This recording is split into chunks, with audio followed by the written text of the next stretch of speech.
Ladies and gentlemen, welcome to CIE. My name is Quantum Death Cat here with Ninjix. How are you Uh, doing, my friend? I'm doing fantastic. I know for a fact that we're starting the CSGO groups and it's going to be a doozy, that's for sure. But I know we are all here to have an amazing time. This game is probably one of the most tactical focused and heavy games that has been launching for years, like for before people have been born, to people that are discovering the game now, to reworks, to source, to anything you name it. But first, we're going to be focusing on two teams. And what are those teams that are going to be battling head to head, Quantum?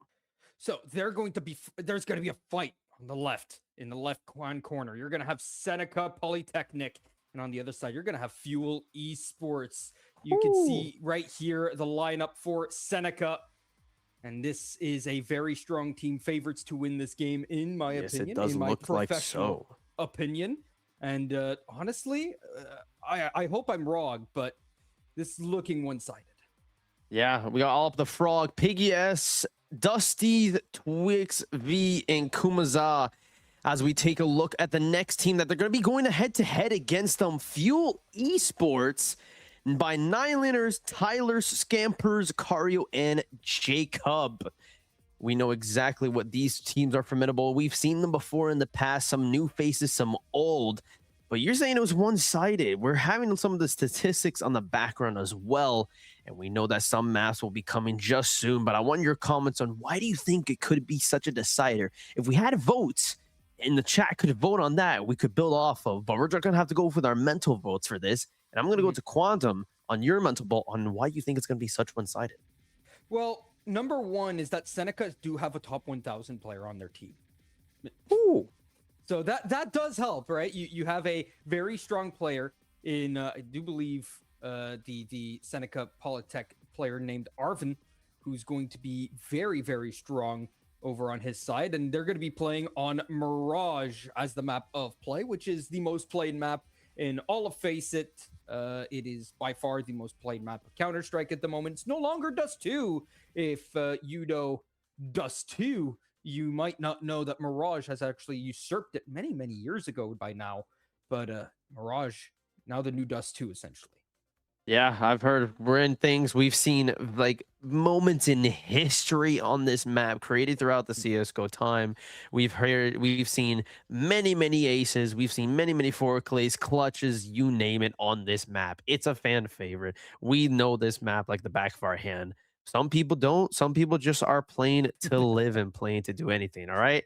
Yeah. But at the end of the day, before we get started, of course, we have to give a shout out to one specific thing before we get into this match.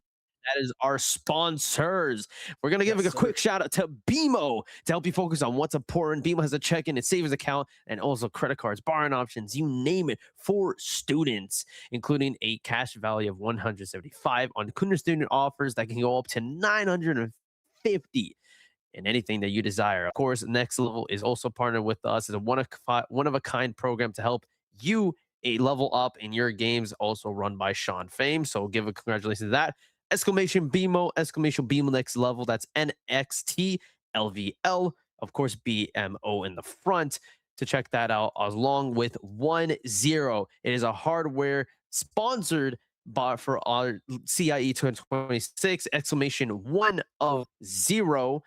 has supplied us with 6 gaming mice that you could win on the mainstream on CIA underscore GGS on the main channel. Type in exclamation raffle to hope to get one of the 6 mice that they provide. But I promise you, you want to check out their stuff because they got a selection of items on their website. So thank you to Beam, thank you to 10, but we're going to dig down to some of the more specifics. Quantum, what are we thinking on the lineup here? Like, are we thinking that they're going to try to push on head early? Are we thinking some split pace? What are we thinking on how these plays are going to go as we set up for the match here?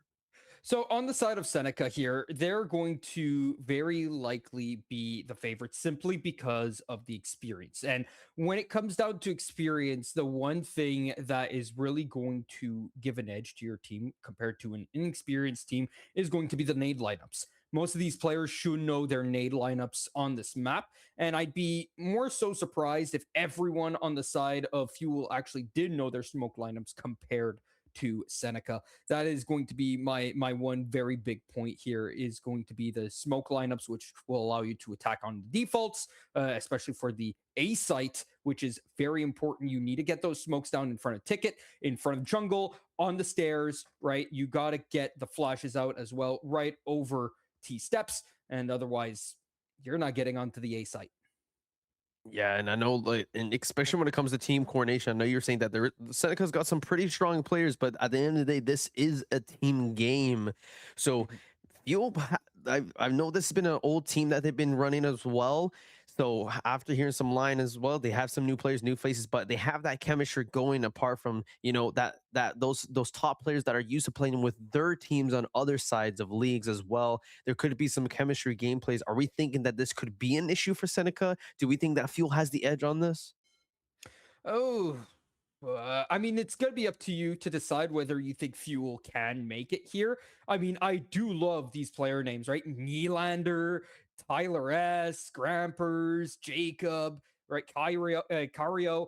These are names that are interesting to me, right? These are actually pretty nice names, all things considered. You look on the other side, and it doesn't look, other than Alp the Frog, right? It doesn't look as, how can I say, not justified, but just passionate, right? It Yeah, doesn't look that's a as perfect word passionate for it. Yeah. because Nylander to me just reads off as a Toronto Maple Leafs fan, right? Like that's William Nylander right there. You love to see a good fan of a well, not good hockey team, right? They just won the draft lottery for a reason, but gotta love gotta love the passion.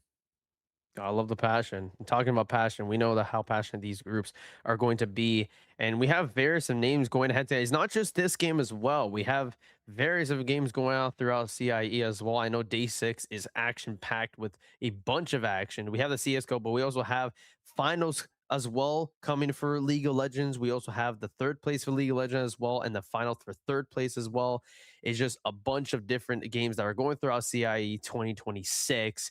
Obviously, here we're focusing on the shooter ends of things, not too much tactician that League of Legends is. But there's also other groups. So, what are are we seeing some names that could be going against one of these teams, one of these two teams today that are going to come out on top after this match? Do we have any prospects from the other matches that are going to be coming today? Well, yes. In the first group here, University of Guelph versus Dalhousie going to be facing off against each other, and CESU Black up against the University of Toronto going to be facing off against each other for this first round as well. And most of the teams that I just named there are really, really strong, especially CESU Black. They are my favorites to win the tournament after doing a little bit of research, right? That and the University of Guelph, I think they're going to have a very strong matchup. They're going to be facing off at 9 p.m. tonight. So if you guys are interested in sticking around to watch the very big heavy hitter game, that's going to be the one at 9 p.m.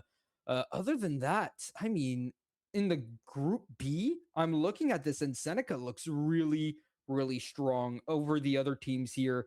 Um, I think Seneca could win this group, honestly.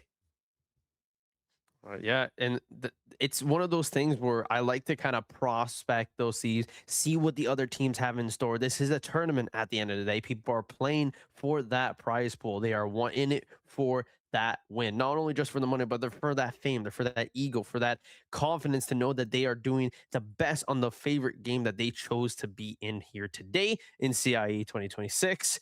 So it's got to feel good. It's got to feel good for every single. It's not going to feel good for every single loss, but it also feels good in that bittersweet scenario that they know where to improve for other leagues. They know what to improve for other matches, their scrims, and at the end of the day, it's the next match, the next nade, the next smoke, the next bullet that will count towards that win. At the end of the day, these players are loading in shortly. We'll be heading on to the first map soon. But talking about maps, I want to see that what kind of maps do you think are going to be coming? We know that obviously Mirage is that fan favorite. We also have Dust 2 in the back pocket as well. But do you think they could pull a blinder? We've had tournaments where they've gone to out of left field maps just to throw off the enemy team because they decided, okay, it's a random tournament. Let's on a smaller tournament, let's throw a map that no one has played to see if we can get an edge because no one's going to be practicing that map. Can we see that coming from here today? We could, but not today. Today's the BO1s, right? The BO1s normally both teams ban 3 maps. It's very difficult to get some absolutely left fielder out into the BO1s. I'm thinking of like Overpass, especially. That is definitely the most technical map of the map pool, and it's not for everyone, right? And Overpass is such a difficult map to run, regardless of how good your team is, even at the top level. So I'd be surprised if we see Overpass at all today in the entirety of the round robin. Uh, Meanwhile, I'm looking over at Ancient, Mirage, and Dust 2 as our default maps, most more than likely. Maybe we'll see an Inferno or two. I wouldn't be surprised if we see an Anubis as well, but Nuke and most especially Overpass, a little bit too technical to be going on in the Oh, BO1s. We'll see overpass. them in the The bane of BO3s, my though. existence.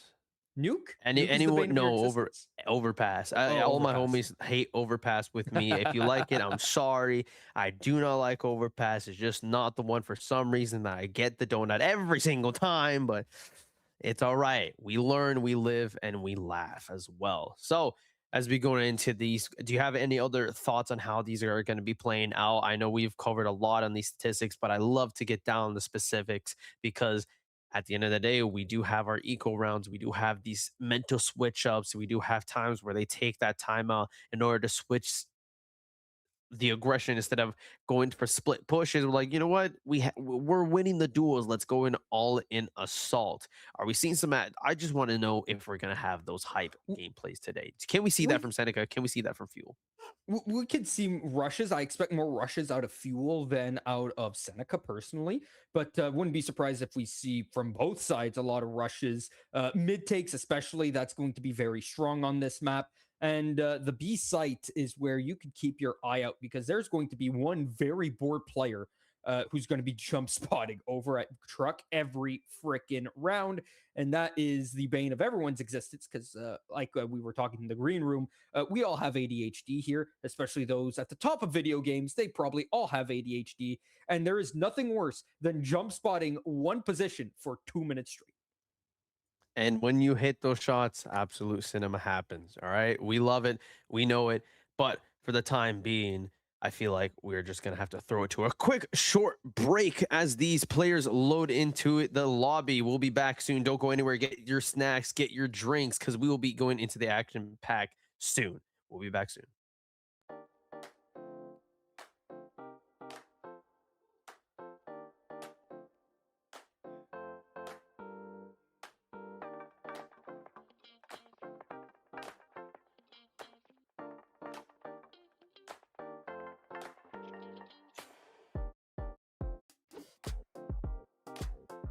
All right.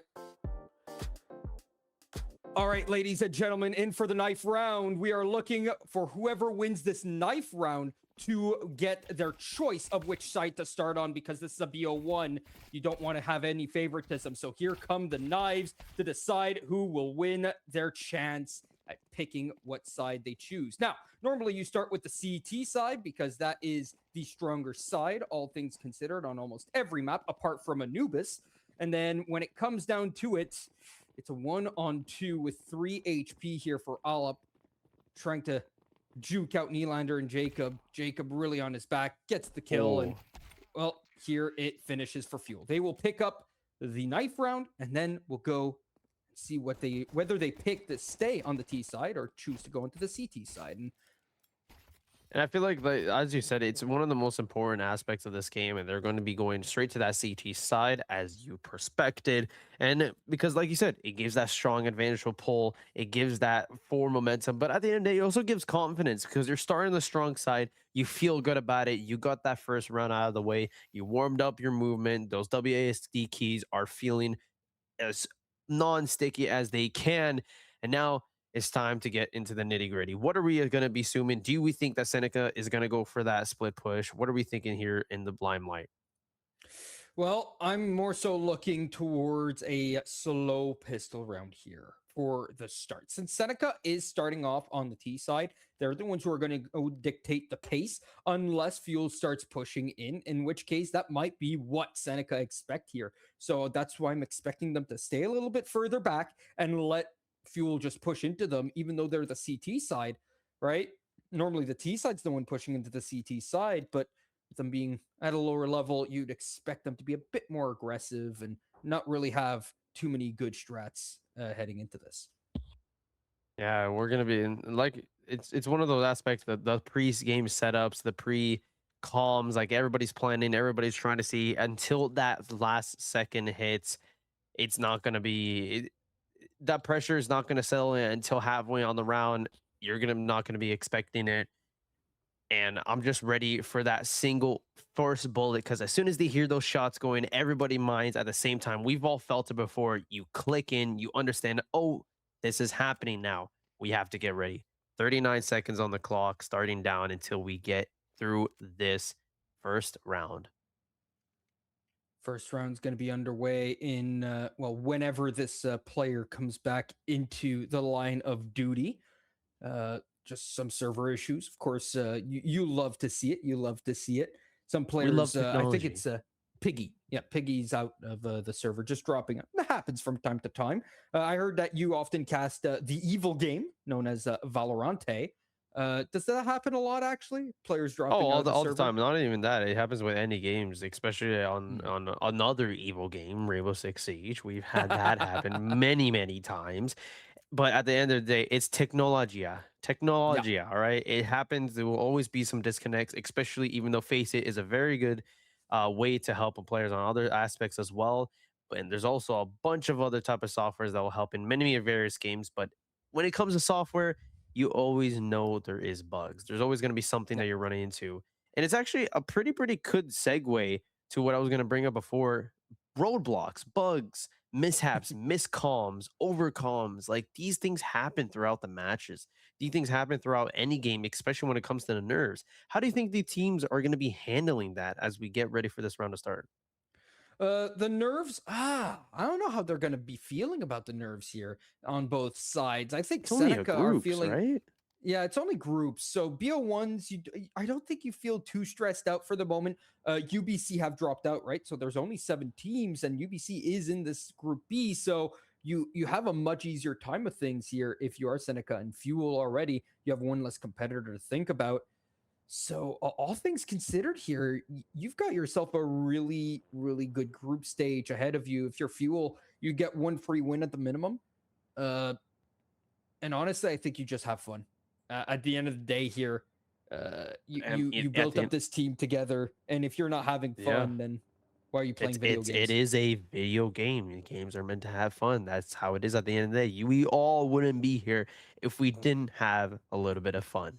But at the end of the day, this fun also comes the cost at some mental. And honestly, for the side of Seneca, I'm worried about their mental on this because having tech issues, even though it does happen, at we still see some players have that affected on them. We still have them a little bit kind of nervous, a little bit more hesitant on their executions when they go onto the site. It's all different setups on all how they adjust to it and adapt to it. All those little things. So hopefully those things won't affect them too much because Hmm. it's only just Technologica. Now, when it comes to Fuel, right? Oh, here we go. Piggy's back into the server finally.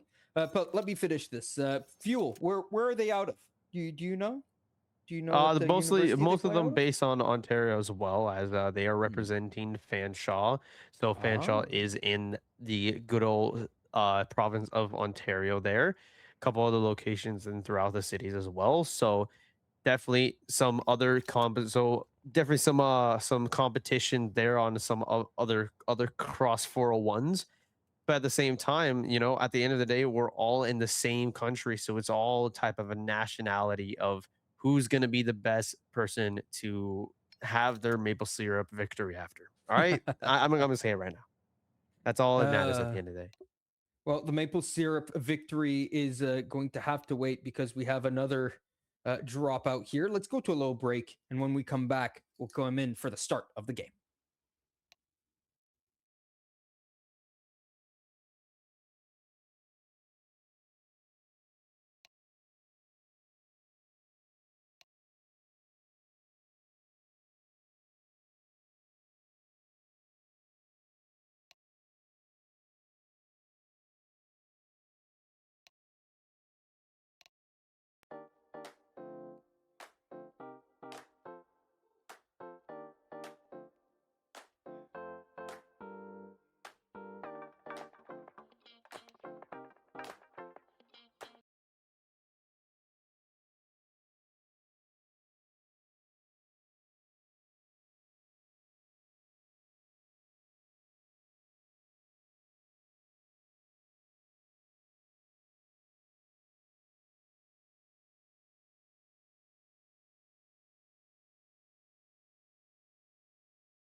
All right, ladies and gentlemen, round number one is going to be upon us here. Finally, tech issues are dealt with. Knives out, running towards the site.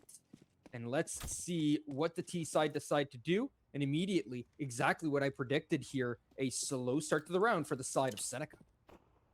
Already prepping that nade, trying to see if they can get throughout the necessary points they need. Taking a couple shots, not landing. Already a couple shots onto Tyler S. They're not finding exactly what they need. It's already a 4-5. But then again, they're going to be starting to execute on that side. That slow start starting to pick up a little bit. They get two onto the side of the Seneca, clearing off that site. Can find a couple more. Two left on the side of Fuel. Peeking on the long hill. They already have that long side. Clock down. The quick take. Double peeking every single person that they needed to, and was winning those trades needed to piss around, going in their favor with the last person on the Fuel side, Jacob, having to deal with the wrath of Seneca, and that's a quick round one to deal with it. Yeah, that's kind of difficult. The opening kill does go the way of Fuel, but right afterwards, it's just an onslaught. They come onto the A site with the prep nades. They completely open up the site, and once they finish all that off, immediately you have nothing to do if you're Jacob. You're stuck in that 1-on-4. Nothing can be done. You get one, that's all. Yeah, and it's going to be like that first round. Those first round tactics, those first round ideology is going to be trying to spell on how the rest of this match will go. We're already seeing a couple shots, and they read into it. Tyler S takes a double onto not even Ryan and Kizu. Great shots onto the side of Seneca, already adapting and controlling onto at least what they can for their side of the map, as they did decide to choose CT from that knife round. All they really have to do is play a little bit of safe now. A couple shots, not even going to be landing that. Dusty gets those calls, understanding that he is into an engagement with the enemy player on the Fuel side, which means that they will have to clear them out, and they do so. A bullet penetration through to not Aiden makes it a little bit more even for the Seneca side. They're trying to go for that B push, understanding that they do have a couple cross lines to deal with. Throwing a molly onto the left side on that first door gets a trade, but they are on the favor still of Seneca as they take down another Fuel member in the process. Piggy covering the long side as the bomb is planted. Only two members left onto the Fuel side.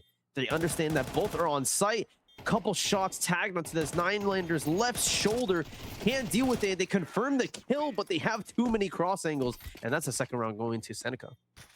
Seneca pick up a very, very nice round win. However, that got ugly really quick. Up against the full save, you lose two players up, down in the T stairs, and they immediately pick up your guns. Somehow, some way, they're unable to convert much more than that.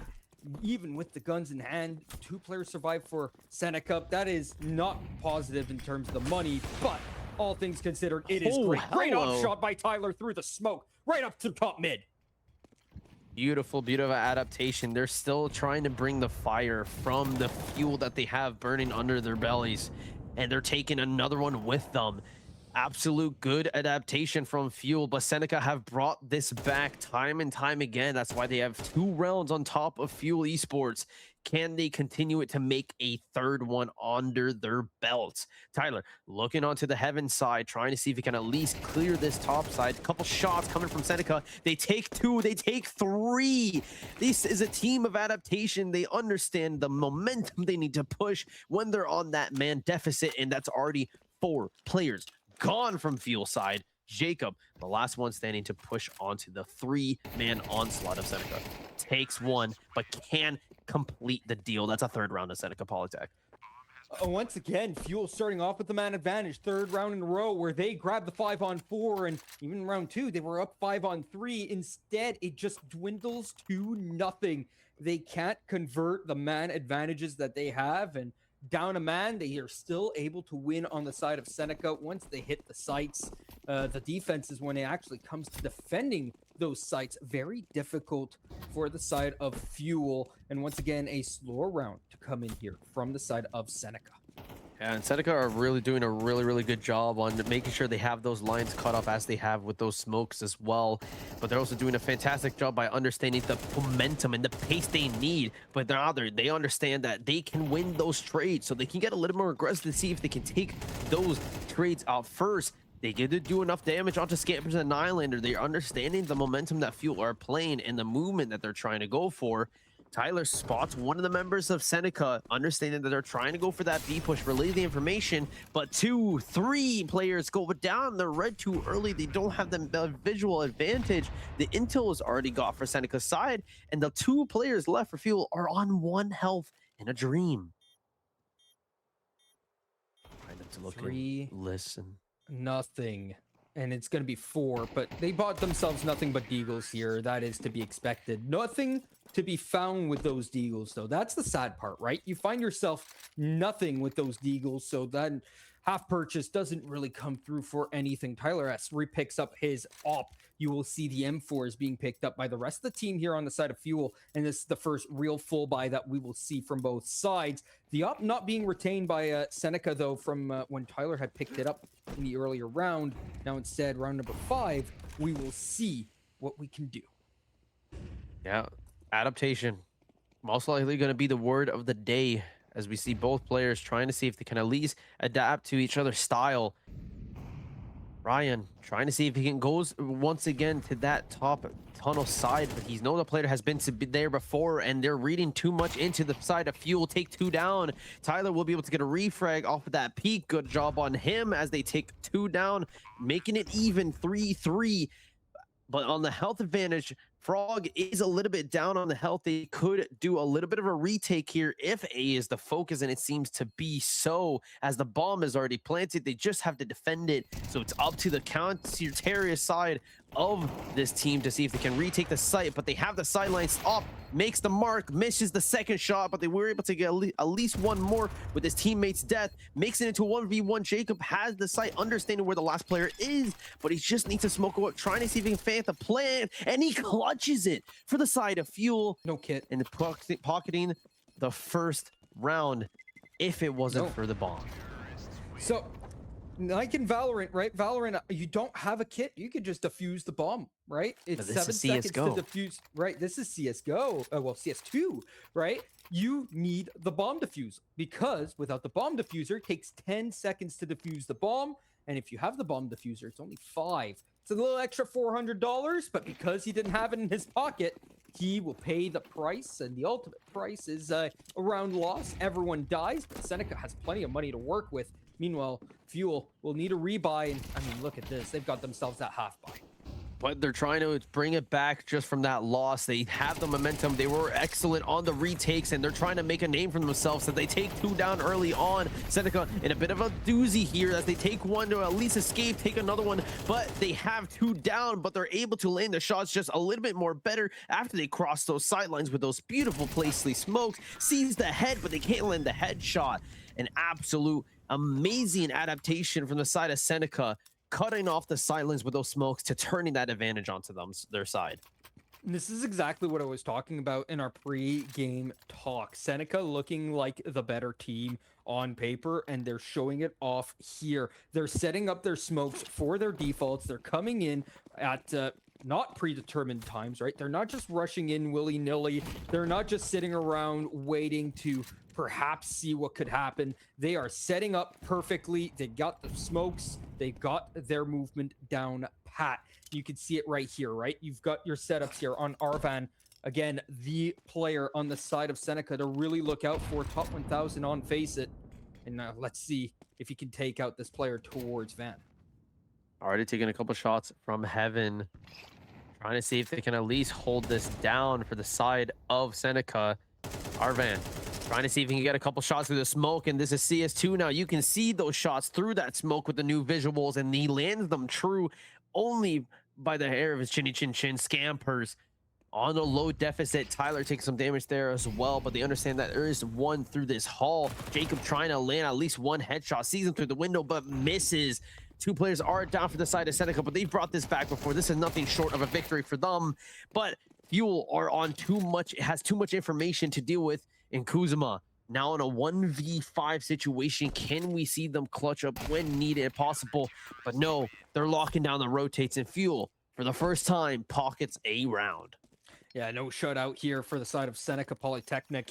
You see Fuel over there just taking up all the space. Finally, a B hit for the side of Seneca just could not come to fruition. The lurks towards mid and towards the A site both failed to find anything other than information because the kills didn't go their way. And by the time that the B pop came through, the mid lurker had nothing else to do. He was just stuck in no man's land, finding no one to fight. And this is, again, word of the day adaptation as they try to pocket one. They do get one, but two fall down for the side of Fuel. They're just absolutely reading to each other's play styles, trying to pre-place those smokes, but adjusting it just a little bit more to their side to at least give them some type of advantage. We have one coming sleekly up these stairs. Can he get one? He does, making it a 3-3, but they have the site early on from the distraction of mid. Bomb is planted. That means the time is now reversed onto Fuel side. They will have to take the site instead, but they're too obvious on their footsteps. Takes two on the side of Seneca. Last one there. The space has been taken. The intel has been read. A beautiful job done from Seneca to close out that round. Oh, we have the Brazil scoreline, the beloved 7-1 scoreline. No, not my country, please. The beloved 7-1. You know the background to this. We all know the background to this, right? The 2014 World Cup, where Germany won 7-1 over Brazil. And ever since then, the 7-1 scoreline will forever be known as a Brazil, as Not Aiden pushes up mid, and look at that, finding a great opening for the side of Fuel. Yeah, Fuel are really trying to push on the momentum. They're trying to hit that gas pedal as fast as they can because they know how quickly Seneca can take over that site, even on a 3-man deficit. So they're going to try to use that number advantage to their advantage. But sounds like they're trying to kill the space. They understand that Seneca is a tricky team. They don't know where they are just yet. They're trying to find any little bit of information, if possible, and when needed. So it's going to be just the name of the game of scampers to get as much information. Does see the heads of Seneca, but they will land their shots beautifully, taking one in the process. But Fuel will not go down without a fight, taking Piggy down with them. But they're still stuck on that mid side as RV try to see if he can go to make a little bit of a lurk here as they go into the engagement, but Tyler S will stop that dead in the track. Nade goes through, but not a connect yet, even though they're on full HP. But they do get a successful nade by that pre-placed nade by fearing them and trying to hold that position. Fuel cannot move at all. The window pop is successful from Kuzuma. Good information gathering from RV, but now is up to 2 players as a successful op kill from previous information does land true and leads up just to Nylander to take a couple pop shots and win the trade as much as they can because it's a 1v1 situation now. Bomb is going to be planted. 1-on-1. Nylander going to be coming in from Catwalk. Kizma going to be going in towards Market. They should not spot each other, but look at this. Kizma is looking in the wrong direction, and so is the other player. Kizma picks up the round. It's 8-1 off the 1-on-1, and that's all based off of Arvin with that op. What a quick shot that was on the player on the catwalk, just waiting, sitting patiently for the push, and suddenly the opper just pops out and quick scopes you. Nothing you can do about that. You run towards the B site, the A site anchor there to hold it down, but too little too late. 8-1. Yeah, well done, especially on that lurk. Tried to get a little bit more information, and that just a little bit of information does provide true. Early pick onto Piggy. From Piggy onto Tyler, lands true as they're trying to go for that second 8 take as they're looking through. They're understanding that they love to sit that on that tunnel. So the pre-fire does land true. They will get a second body from Seneca side onto Fuel. And this is just map knowledge, game knowledge, as this game progresses through more and more information on how each team plays throughout. And that just comes to, again, adaptability, how well they can try to convert that information onto a game style as they take a third member of Fuel, taking it one by one, making sure their anchors are set. Kuzma taking a bit of a damage as they go through the last kill. They only has one player left, and they take them down. A beautiful, beautiful, flawless round for the side of Seneca. 5 alive, and look at what that does to the money, right? You look over at the economy and you think, all right, they've got enough money for the rest of this first half because it's first to 12. Well, first to 13 now, right? Counter-Strike Go used to be first to 16. It is now first to 13, which means each half is 12. And we're already down 10 rounds. The Deagle down in the window room will not connect more than just for a couple damage on Piggy. He's down to a nice amount of HP. Frog trying to get a couple shots. He understands how well those players love to play on that box. As they take a double crossfire shot, lands all 3 marks as they get all 3 kills.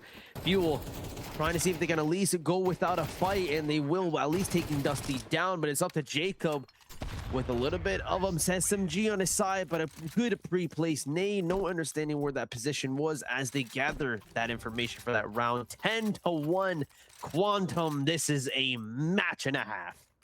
This is a complete massacre from the side of Seneca. Again, not to be surprised, right? This is what I was saying as my favorite team to win this B group. The Group A is an absolute bloodbath, but this Group B, I feel like, is a little bit more straightforward. Seneca showing off that my research has been very well so found. The mid push, something that always rings true for Seneca as they smoke off window at last, trying to peek a little bit more information through that smoke from Fuel. Lands a headshot onto Dusty, understanding the playstyle that they do during slow movement times. 3-4. But we've seen them come back before. So what do they do with these information now? Do they go a little bit on edge and hold the corners as much as they can, which is what they seem to do? No, they want to swing and try to get this round done over with, but it comes at a cost. Kuzma taking another one, making it 3-3. Tyler has the op in hand, but so does Frog, looking on that long molly range true to cut off that rotate, but he swings before it lands, and a beautiful shot for Tyler range true. They are trying to take advantage on those pre-placed throws.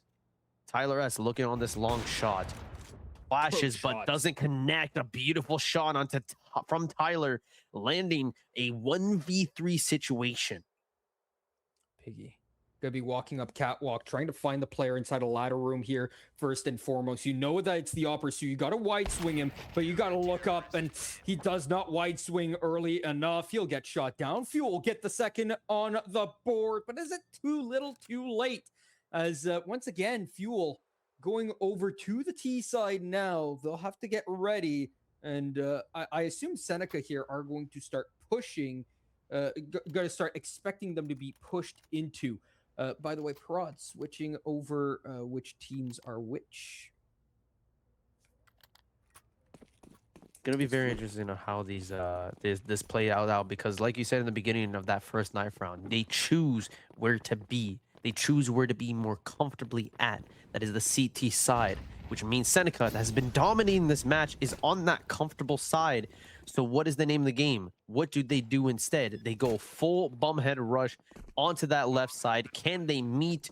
The bomb is planted, but Seneca is aware of this, which is why they're pushing a little bit slower, but Tyler wins the one. And as the gunfire rolls out, the trains go through, but Seneca does not have the man advantage. The bomb is planted, and they were expecting that little bit hesitant of a push from Seneca, which means the confidence hasn't dwindled just yet for Fuel Esports.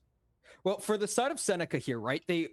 They just absolutely stack the B bomb site because the rush B joke comes from this. You always rush B on the T side, and that's what they were expecting. They were expecting Fuel to be predictable. In this case, not predictable at all. They went towards the A site. Meanwhile, there was the full stack on the B site from the CT side, and the force rotate was too little too late. They had already planted the bomb by the time the first fights took place in CT spawn. By then, too little too late. Advantage for Fuel. Couple shots raining through as they only just tag each other just that soon, but they will try to start this match going through. Seneca take 2 while Fuel Esports take 1, with not going down without a fight as they're knowing rain true as they now decide to push the bomb the first time. Couple shots on the window, trades rain through, making it through, but doesn't matter. Not Aiden is not going down without a fight, has the gun in his hand, expecting the pinch, takes one down into 1v1 situation, but both are on at least one tap and brings it back from the grave for a 4th round from Fuel.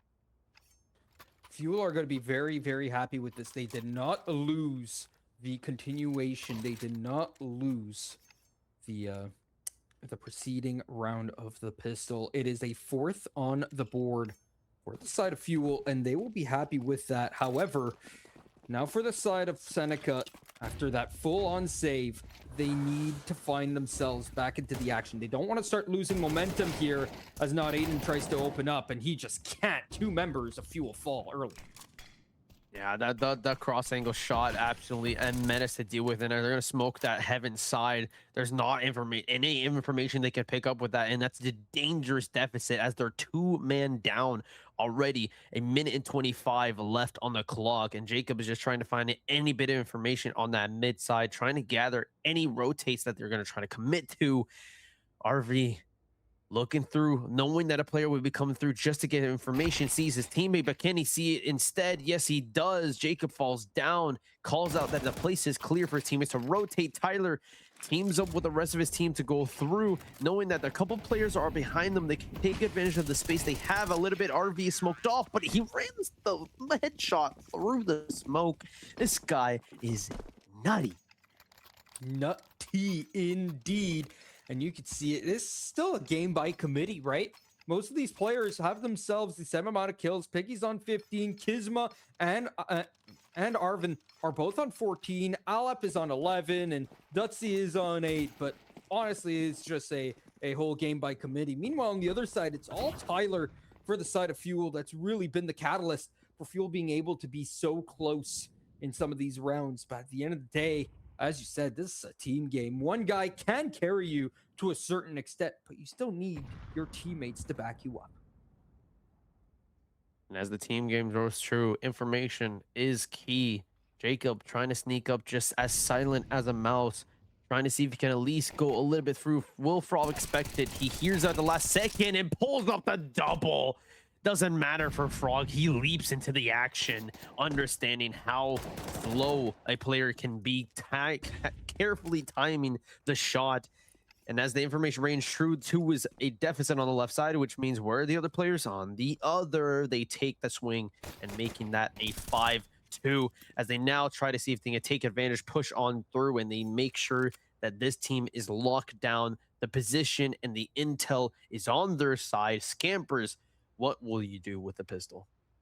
I mean, this is not just your regular pistol, right? This is your default pistol. This is so difficult to do. Already just locks up against full rifles is probably the most difficult thing you can do in all of Counter-Strike. And, well, all things considered, he does want to die, but only before time expires. Because, I don't know if it's the same thing in Valorant, but after you die, if you die after the time expires, you get no money as a terrorist.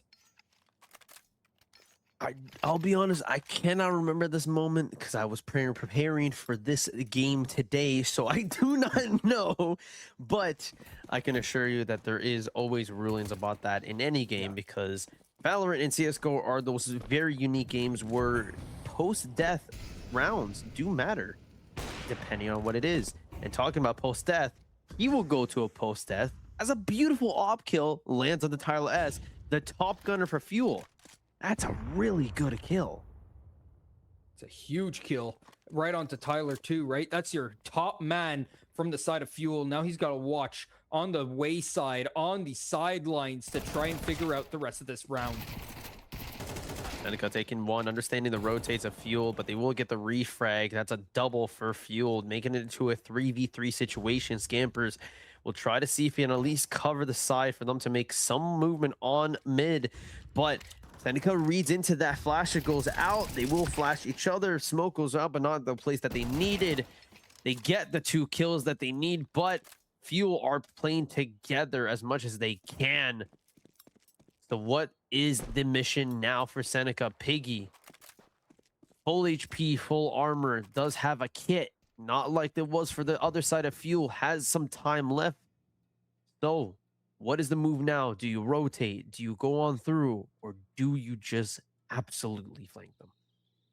Almost on top of B, on top of mid, I should say, and they've been too afraid to push it down, going towards the B site. And Piggy has not spotted a thing, not heard a peep whatsoever. Has heard a couple of nades going off towards connector, and here it comes right towards this B site, and their backs are turned. This bomb, what trigger discipline, gets the first, not the second. Fuel stay alive by the skin of their chinny chin chin.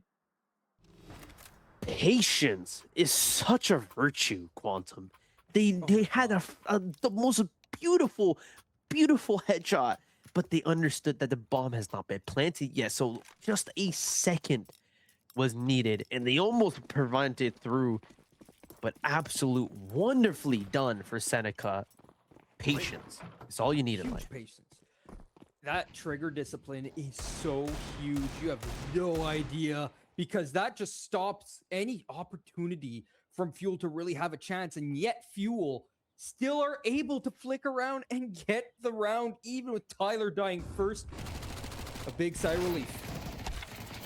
Oh, the White saying not successful. 2 fall down. They're desperate. They know that it's a 12-5 situation. Not even taking heavy damage from that pre-nade. Seneca are coming in like a jackhammer onto the concrete sidewalk, knocking on the door of Fuel's doorstep, ready with the wrecking ball and an eviction notice saying, we are coming to replace with our own castle. 2 players left for Fuel. 5 alive with 2 on half HP.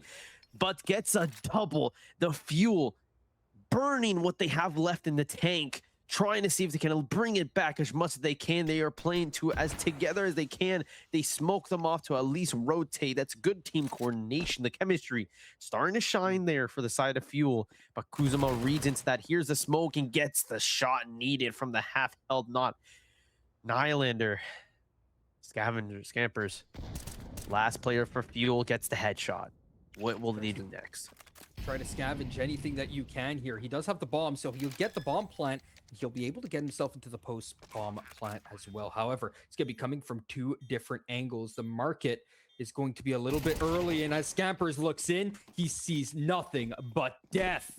Ladies and gentlemen, that'll be game number 1. Seneca taking over on Fuel, 13-5. What a match. On the fan favorite Mirage, what a match. What indeed. You know what? Like you said, it was beautiful on paper, but at the same time, we were hoping for that fire, and they did bring that fire. That's what their name's Fuel is for. But a GG's nonetheless. Congratulations to Seneca Polytech. Wins on Mirage. What a beautiful, beautiful match. Huge win for the side of Seneca. Like I said, this is to be expected. They were the better team coming into this. Their players looking a lot stronger, but Tyler was that little catalyst, like I was saying, for Fuel, but he just could not carry hard enough. I mean, there are some players that are able to drop 30 bombs in these kind of games, right? And they're the ones who are really, really scary at these levels. But when you got a team by committee that can all frag out, like look at the side from Seneca here. Piggy, Kizma, Arvin, and Alep all getting themselves 14 or more kills. They're all within 5 kills of each other. Dusty's not too far as well. He's on a 9-13. A couple more kills, a good round for him, and he would be on that even, if not positive side for Seneca. So beautifully, beautifully done as well. All things considered, right? He was their entry. He got into the sites the most often. He was the one getting in the most trouble, if you will, and he lost his life a lot due to that. But that's the life of the entry. Unfortunately, we're going to go over to a break. We come back in about 10 minutes time for this game against the University of Guelph and the University of Toronto. Oh, Is there anything else? Toronto. Yes, yes. Hey, got anything else you want to talk about before No. we go? And my CS:GO match for that one is satisfied. I'm ready for more action-packed swings. So as you say, I'm ready for a breather until the next match.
Ladies and gentlemen, welcome back to the second game here for CIE. Still Quantum Deathcat and Ninjix here by your side as the knife round begins on our second game between the University of Guelph and the University of Toronto. How are you doing, Ninjix? I'm doing amazing. Well, same map, same things, same methods, but different teams, which means different methods of play, different methods of adaptability, and different methods of instigation.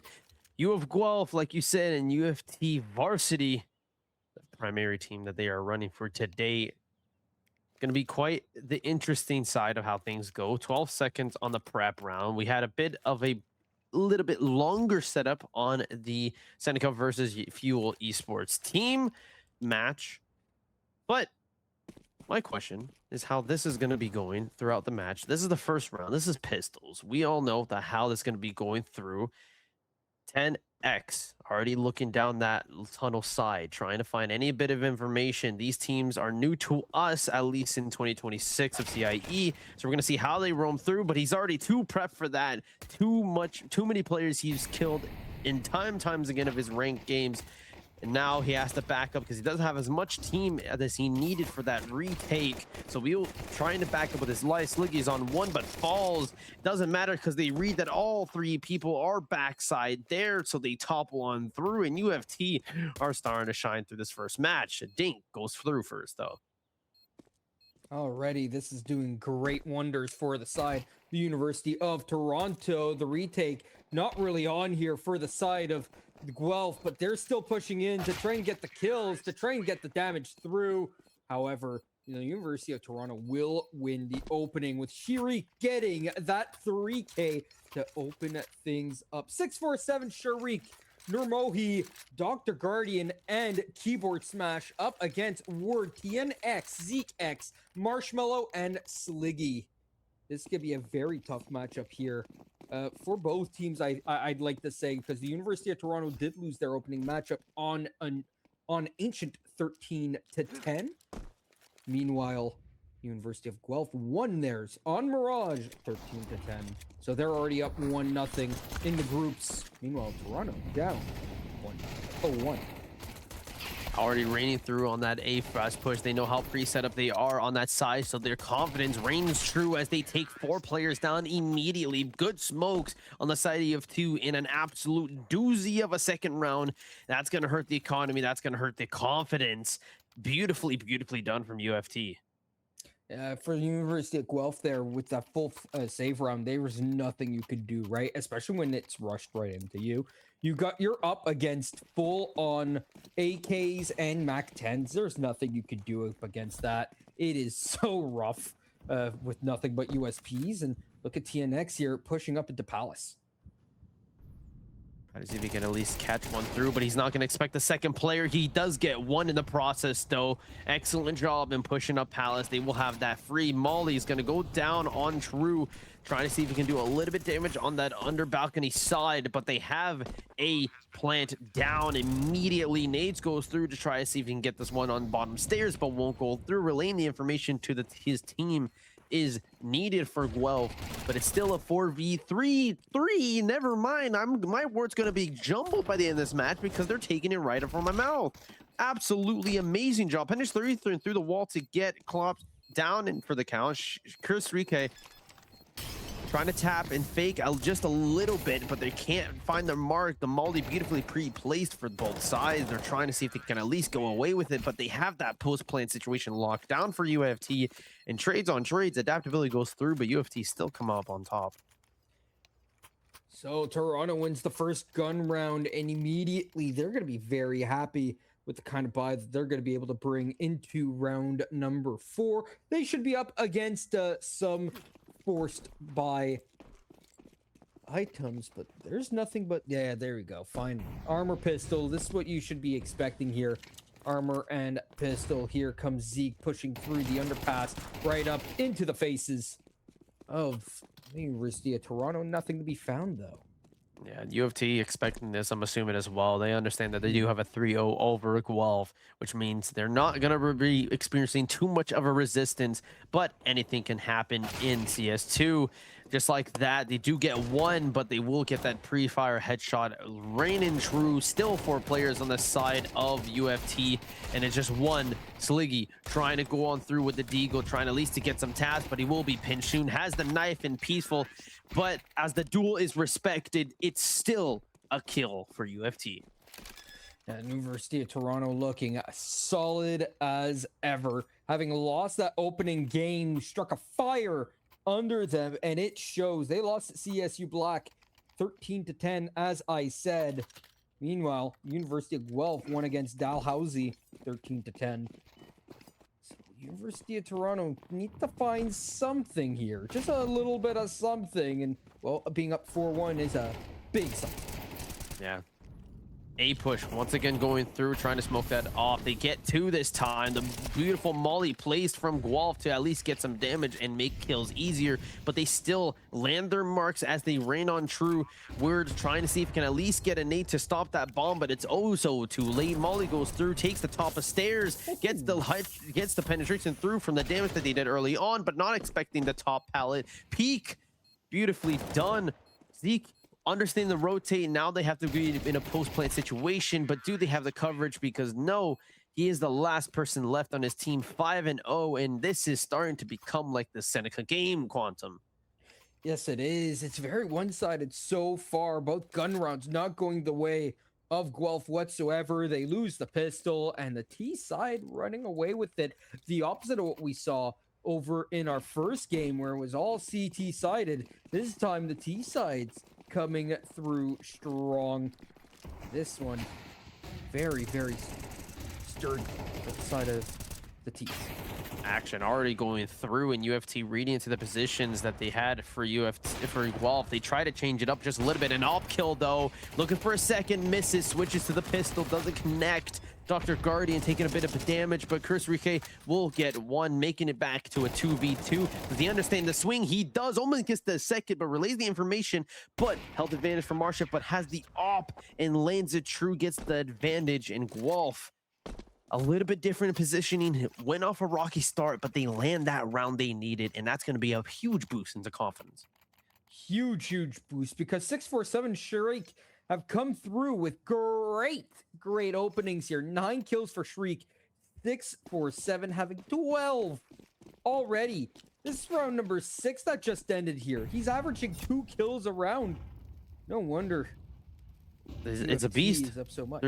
There's beast in these lobbies. There's beast in these lobbies, and Guelph is trying to become the tamers as they double swing. If they can't beat with one, they'll beat with more, and that's usually how animals are captured. So that's what they're going to be trying to do against this monster of a team, which is UFT. 5-4, trying to make it more. Can they do it? No, they can't. Mahoney trying to see if he can at least back up to the team, get him a little bit more information. Word is going to understand that and relays that to the rest of the team. Now it's a bit of a slow start for UFT. They couldn't execute. They have to follow the rotate, but they still have 4-6-4-7 to get information, clear B as much as they can. Look at this. This is going to be a different style now. Gets the headshot though. Huge push, because he had completely cleared out the B bomb site. But now this B bomb site is going to be retaken before they can even put down the bomb. However, great Molotov stops TN from pushing into it. Bomb now down. Little details, little things, and little tactical decisions make and break the game. First of all, Molly cuts off the rotate. You couldn't deny the bomb. So what does he do? I can't push through. Try to pinch him. They did it. That's why they have the second round, Quantum. They have themselves a second round in their books. The U of T find themselves 5 in a row, but already Guelph finding themselves 2 in a row. And you can see what that does to the economy of the University of Toronto here. They've gotten themselves every little piece that they possibly can here, and their bank account's gonna be empty if they lose this round. Yep, they saw that 5-0, and now they're trying to make it 5-5. They have the fire of the match from the first one. They were spectating it, and now they're cooking with gas. One already for the side of Guelph. They are trying to expedite this mission as counter-terrorists themselves. So now, what kind of intel can they gather up more? They get the trade that they needed from the mid side. Sliggy trying to wait for the smoke to pass on through. Can they look through for more? Dr. Guardian, a guardian of UFT, can they provide the anchor that they need? And look at that, are being a boost of confidence to launch themselves into window. Now it's the sneak tactician deployment, Quantum. It really is. Now it depends whether he goes through Murder Hole or through Jungle. And well, it's going to be looking like he's going to go through Murder Hole here because they're going towards the B-bomb site. Though he's going to look towards the A site, find nothing as he peeks out through Jungle. He's got to hide towards little Cubby here. Pushes out. Are they going to go towards the A site? No, there's not enough time to rotate back around. So he's just going to be lurking down towards the site and find absolutely nothing. This information that's being gathered gives them a little bit of reprieve, but look at this. They must know that this B site is completely stacked. Yeah, and like I said, the time is dwindling down. You said it before as well, at 40 seconds, but now it's 20 seconds, and seconds passes very fast in life. And now they're gonna have to start to kick into gears, but B was already stacked. They couldn't find anyone. They couldn't lead into any information to go on through. So it's now it's up to Chris Rike to go through, but Guelph making a name for themselves, playing it patiently. If you don't have information, use the information that you had already. Hold your position, lock down the corridors, and they victor off of that. My goodness. I don't know how you don't call a rotate back through mid there. If you are the University of Toronto, you see the complete emptiness that is the A bomb site. You must know that there's 2 players towards B in that case. Yes, you're in a 5-on-4 advantage, but you have to push through that. You got to go back towards that empty site, and they just don't. They push through the heavily guarded site, and they fail because of it. As the round starts, they're going to try to go all through Palace there, trying to land a couple marks, and they do. They get 1, but they're expecting the rush because they know how desperate they need this round. They see a 5-3, and they're trying to make it more. But as they go from 4 to 2 to 1, Guelph is making a statement for themselves. Dr. Guardian cannot be the shield that they need as they plant the bomb. But they're starting to reign true on the word of the day, adaptability, and that's exactly what you need in competitive games like CSGO. Well. 5-4 already. The University of Toronto found themselves in a great driver position here. They had themselves a full-on lead, and now that's just been dwindled to nothing. They have been completely overran by the University of Guelph. Now, of course, they came in with nothing but Tech 9s in that last round. The upgraded pistols couldn't find too much. However, now that they've got full AKs once again, no op, but full AKs can do a lot of damage. Already trying to cut off rotates to keep themselves grounded on certain sites. It's a bit of a slow start for UFT. They're now not so confident in rushes anymore because of how prepared Guelph has been. So at least to cover the mid side, good smoke onto that left door, but can they at least clear just a little bit more? Hazard getting not the shots that they needed, a double for Word, but that's a beautiful start because even though he died, he gets 2 needed. Guelph is a little bit more prepared for this A site push. They were looking for bomb planto. They have all utilities used, but there's still a 2-3 conversion, but not when you have sight lines already locked down. You gave up the site just a little bit too early, and now it's all up to the op master to clutch this side. Let's see what Marshmallow can do here. He's got himself a 1-on-3 on his hands. He's not even thinking about saving. He's going for this, and they know it too. He gets the first kill towards Tetris, picks up the M4, looking towards jungle and towards the connector. He doesn't find anything. Tap on the bomb. No one peeks out to him, and he gets domed. No. What a great team play there from the University of Toronto. They get themselves a full ride scholarship right through to the 11th round with that kind of round. Beautifully beautiful. I gotta give it up to players that understand the patience and needed for split-minute decisions, because that is a moment right there. There's no peak. You could have won the kill. You have the 2-1 advantage, but anything can happen in games like this. So you play it patient. You hear the fake, and it's beautifully done. Pros don't fake, man. We all know this, right? This is a great saying in the Very Counter-Strike true. scene. Very true, Very Quantum. true. We love the pros don't fake. Oh, Here comes the hello. push through. Oh, but smoke. Does come back after it being blown open. Morny goes down first, though. And that wouldn't happen in old CSGO. You wouldn't be able to see the smoke particles clear through from No. shots, but he gets that information. Molly gets down from just a random shot on the side, gets a little bit of advantage, but just from how slow this pace is from the side of UFT, that's a big deficit because that's a whole man down for the push that has not been executed yet onto A. And they're reading into that as Word gets one onto Guardian, has ASD trying to see if he can at least get a couple pop shots, but gets peaked on the left and right side. He's on half health, has to back here. There's not enough information for them to play off of, not enough utility to commit. So Marshmallow is going to try to see if he can get that rotate side to at least clear the sidelines. Chris dodging the nade relay into the team. They're expecting the rotate now. Can they cut it off in time? They have the stack needed on B. Word expecting it, but they're grouped up together like a group of possums. Gets one, but it doesn't matter when it comes to the long range. Op snipes, picking them off one by one in the field of flowers. Here they come towards the B side already. Sluggy finding himself already the information that there are two players coming in towards him, and Zeke up inside the apartments should have this backstab on lock, and he will get it with a long spray down. It does take most of his mag, but at the end of the day, spray and pray, baby. Spray and pray. Fifth on the board. We're going to be looking towards a tie here for this first half. I mean, just look at the kind of money that they have on the University of Toronto. They're not going to be able to grab much here. They can barely grab themselves any guns, and finally we'll have ourselves a timeout. 6-5. I don't know about you, Quantum. We were looking at 5-0, and we're starting to mention about Seneca's game, how it was pretty dominant. I think the caster curse kind of fell upon us. They heard us from the limelight, and they were like, the trash talk I see. Let me do better. You do love a good old caster curse, though, as a caster, right? Because you want to be proven wrong. At the end of the day, right? When you say something like that, you want to be proven wrong. Right? I want to myself to be incorrect, because it gives that shock momentum even more, because you have players that make the difference.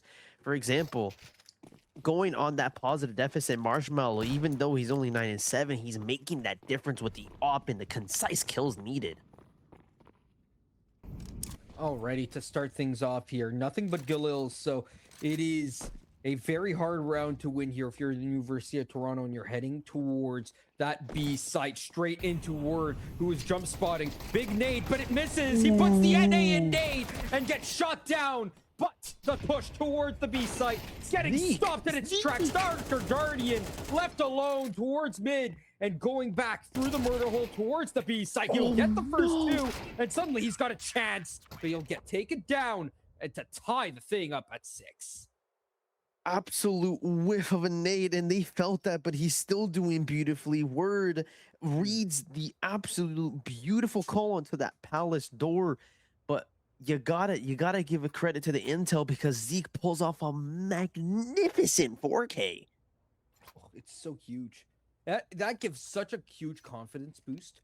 All things considered, it is so difficult to pull off plays like that, especially often in your no man's land. And right at the end there, you find it a bit hard to believe if you're Dr. Guardian that 1-on-4, but great poise to get those first 2 kills, trying to go for the third, just missing that opportunity. That could have been really scary, but instead the game's tied at 6. And we swap sides. CT on the side of UFT, C on the side of Wolf. And now that pistol round, once again, the monumental position on how these games are going to go in this half. And seems the duel on B is going to be reigning true a little bit for UFT. We've seen them do it before, but in a different standard, as they did lose their first pistol round from Guelph. But now they're trying to not make history repeat itself as they get a nicely flank, but can't land the shots. 10x, trying to see if it can make a difference. It's only Zeke. We've seen him pull a 4K, but not when you have 2 crossfires from the front and back. Wonderfully done. A good pickup momentum for UFT, and that should be the start of a little bit more confidence they need as they go into this half. Can I be a child real quick? Am I allowed to be a child? I believe you are. You know exactly what I'm going to say, right? I believe so. I think everyone else knows exactly what I'm going to say. Now, and I think our producer is face palming at the moment because he cannot believe what I am doing in front of my camera right now. I'll just leave it at that. I think that's all that we need to know as a as a polite society. As a You polite know, society. if the excitement doesn't get it, the 3 kills will. UFT absolutely making a name for themselves. Because let's be honest, I wasn't really expecting that round to end so quickly. Let's recap. Absolute beautiful team kill from the 3Ps. But how do they conclude that round, Quantum? Well, up against Glocks, that one's pretty easy. They've been full saving, actually. These teams have been very well disciplined. A lot of teams will force by the second round, but these guys have been full saving after losing the pistol round. And honestly, they do a great job of just holding back and being good on the economy side of things.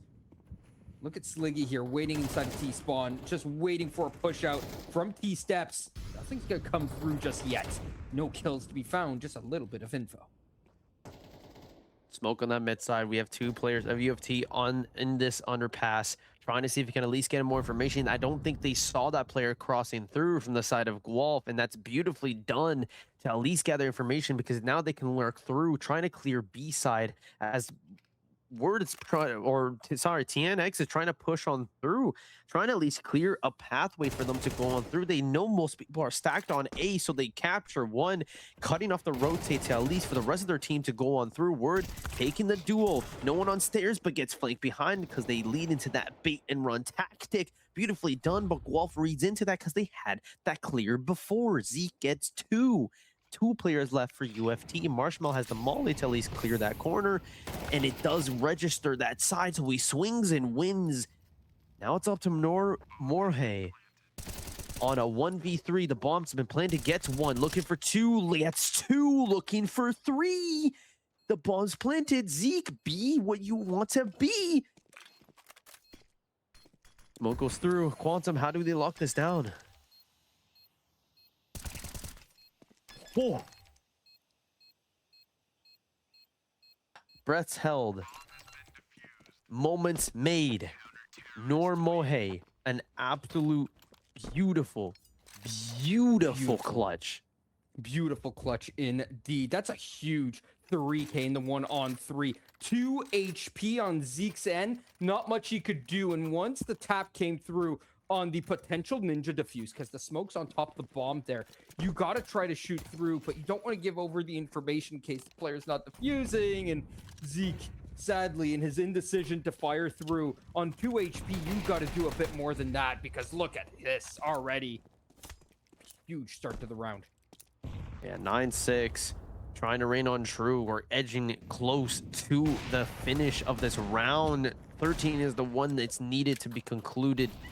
For this side, we absolutely need some type of momentum for UFT continue onto the 10th round they need. But it seems like even though shots are missed, they land the marksman. They need true because Guelph is on a massacre of caught off. Every single rotates in poke and prodding that they needed to do in order to capture this team off guard. They've read it on the book. 5-2, the health deficit doesn't matter when you still have guns on the board and you're able to escape with just the hair of your chin chin chin. Oh, you brought it back. I love that. 4-on-2 here makes things very difficult for the CT side to work with, but they're going scouring around, and with the information going the way of Marshmallow, Nermany, now not just in a 1-on-3 like it was in the last round, but a 1-on-4. 30 seconds left on the clock. See, but a beautiful flick. Absolute inhuman reactions come on through, but he's not going to be able to be quick, fast of the bullet of a sniper rifle. But this is why CSGO is so beloved to many fans. Little moments like that can absolutely change the pace in a matter of milliseconds. You know, I actually watched this Rainbow Six Siege Major in Montreal in 2024, and I could not believe the kind of peaks that these players pushed through, right? Like, they shoot within like a 100 millisecond like reaction time. It is crazy how quick that reaction time is on the side of Rainbow Six. and you look over for Counter-Strike, and yeah, it is quite a quick, but it's not the same thing. That was a Rainbow Six peak, Very much right? so. That felt like a Rainbow Six peak right That there. I felt like I was back at home. Round started though. Talking about home, the home of the CT is kind of on fire. A lot of smokes on that, covering off that rotate and that top stairs. They were able to clear through. No kills except for the first one onto Sliggy. A beautiful job done from Guelph to get that bomb planted, but they weren't even landing shots too much true that they needed. They were just trying to find out any pressure that they need to go on a double one tactic, and they did successfully. Tyon X gets one, looking for a second, they go on through. Op gets the corner, but they get two from Word on the AK, gets one in the process, not going down without a fight. Incendiary grenade trying to go on through to cut off any side of rotate, and they do, but there's not enough information for him to play off, so he wide swings, wins the duel, but the bomb is too low on time to do anything. It's just Chris with the AK to get a couple more kills just left, but there's not a lot of things he can do with the little information he has. 9-8 for this second round match. Nice retake attempt here from the side of Toronto, but they just can't find that opening that they're able to go onto the bomb at all. That bomb was so well defended from every which angle, even in the 4-on-4. Once that bomb goes down, it was just over because that Palace hold way too strong. And then once they pushed through from the T-steps towards that middle of the site, it was all too little too late. Dr. Garden trying to get some information from that mid side and sees the util dump on the smoke of mid and everything else above. TNX trying to get someone along with the side of 647 and doesn't, but they will get a double trade off of the fallen TX, doing a namesake for himself as Guelph is now on a bender, trying to find any side of information that they can to complete this match. Chris is reading into that, but can't react as fast as his teammate did before. Now it's a 3v1. What a shot there by Marshmallow. Normorny finding himself that AK off the ground going for a flank, however, has been heard, and they're running with the bomb. They know exactly where he is. A great idea. As he heads up into the Palace, this should be a save here if you're Normor. You want to keep that AK for the next round over. You can't rebuy that. However, doesn't look like they're actually in mind of where he is. This could be the difference maker needed, because a headshot like that makes the difference. They hear the shots before, and if he landed that second, could have been a difference. But they held their positions, they tie their bootstraps, and they lock down when needed. 9-9. 9-9, and I'm not a proponent of going for everything, right? But that round especially, that's where you definitely should be saving if you're the side of Normory. I love the clutches as much as the next guy, but my goodness, you've got an AK in your hand, right? You won't be able to rebuy into the next. You'll be able to get yourself an op for your teammate because you've saved up money. In this case, they don't have an op. Ooh. They still have man advantage as Word goes down first. We saw the op cam looking to tunnel vision on that tunnel, and they pushed through onto the smoke just as Zeke pushed through under the crosshairs of 647. Both players taking advantage of common angles that they read into how the previous team plays. It's 9-9. It's even. They're reading to each other's play style. And now it's just a difference on how they can go through. Nate goes out to clear the underside. ASD trying to see what he can make from it. Marshmallow trying to get a quick pizza, at least if he can get a snapshot with that. Molly goes through on the right side, cuts off Chris beautifully. Can they find at least a mark to start planting down, because they have the bomb needed. They have the rotate needed. The sites were cleared. That's a beautiful job done from Wolf, but there's not a lot needed for the left side. It goes down 3v2 left, 3v1 left. Normorhe. Bomb is being planted. My here finding themselves with nothing in this 1-on-3 again. Something to go for, but again, something that you could save as he jumps up onto the ticket booth. His ticket will be denied. Sent back down. It's 10-9, and suddenly, I believe this is the first lead for the University of Guelph. As they take a timeout on the opposing side, another timeout from UFT. I don't know about you, Quantum. In the beginning of this match, it was 5-0. Then it was Yeah. to 5-3. Then it was to 5-5. Then it was to 7-6. Now we're at 9-10. What can we University of expect from Toronto. these two teams to now lock in? There's only just that bit of round left.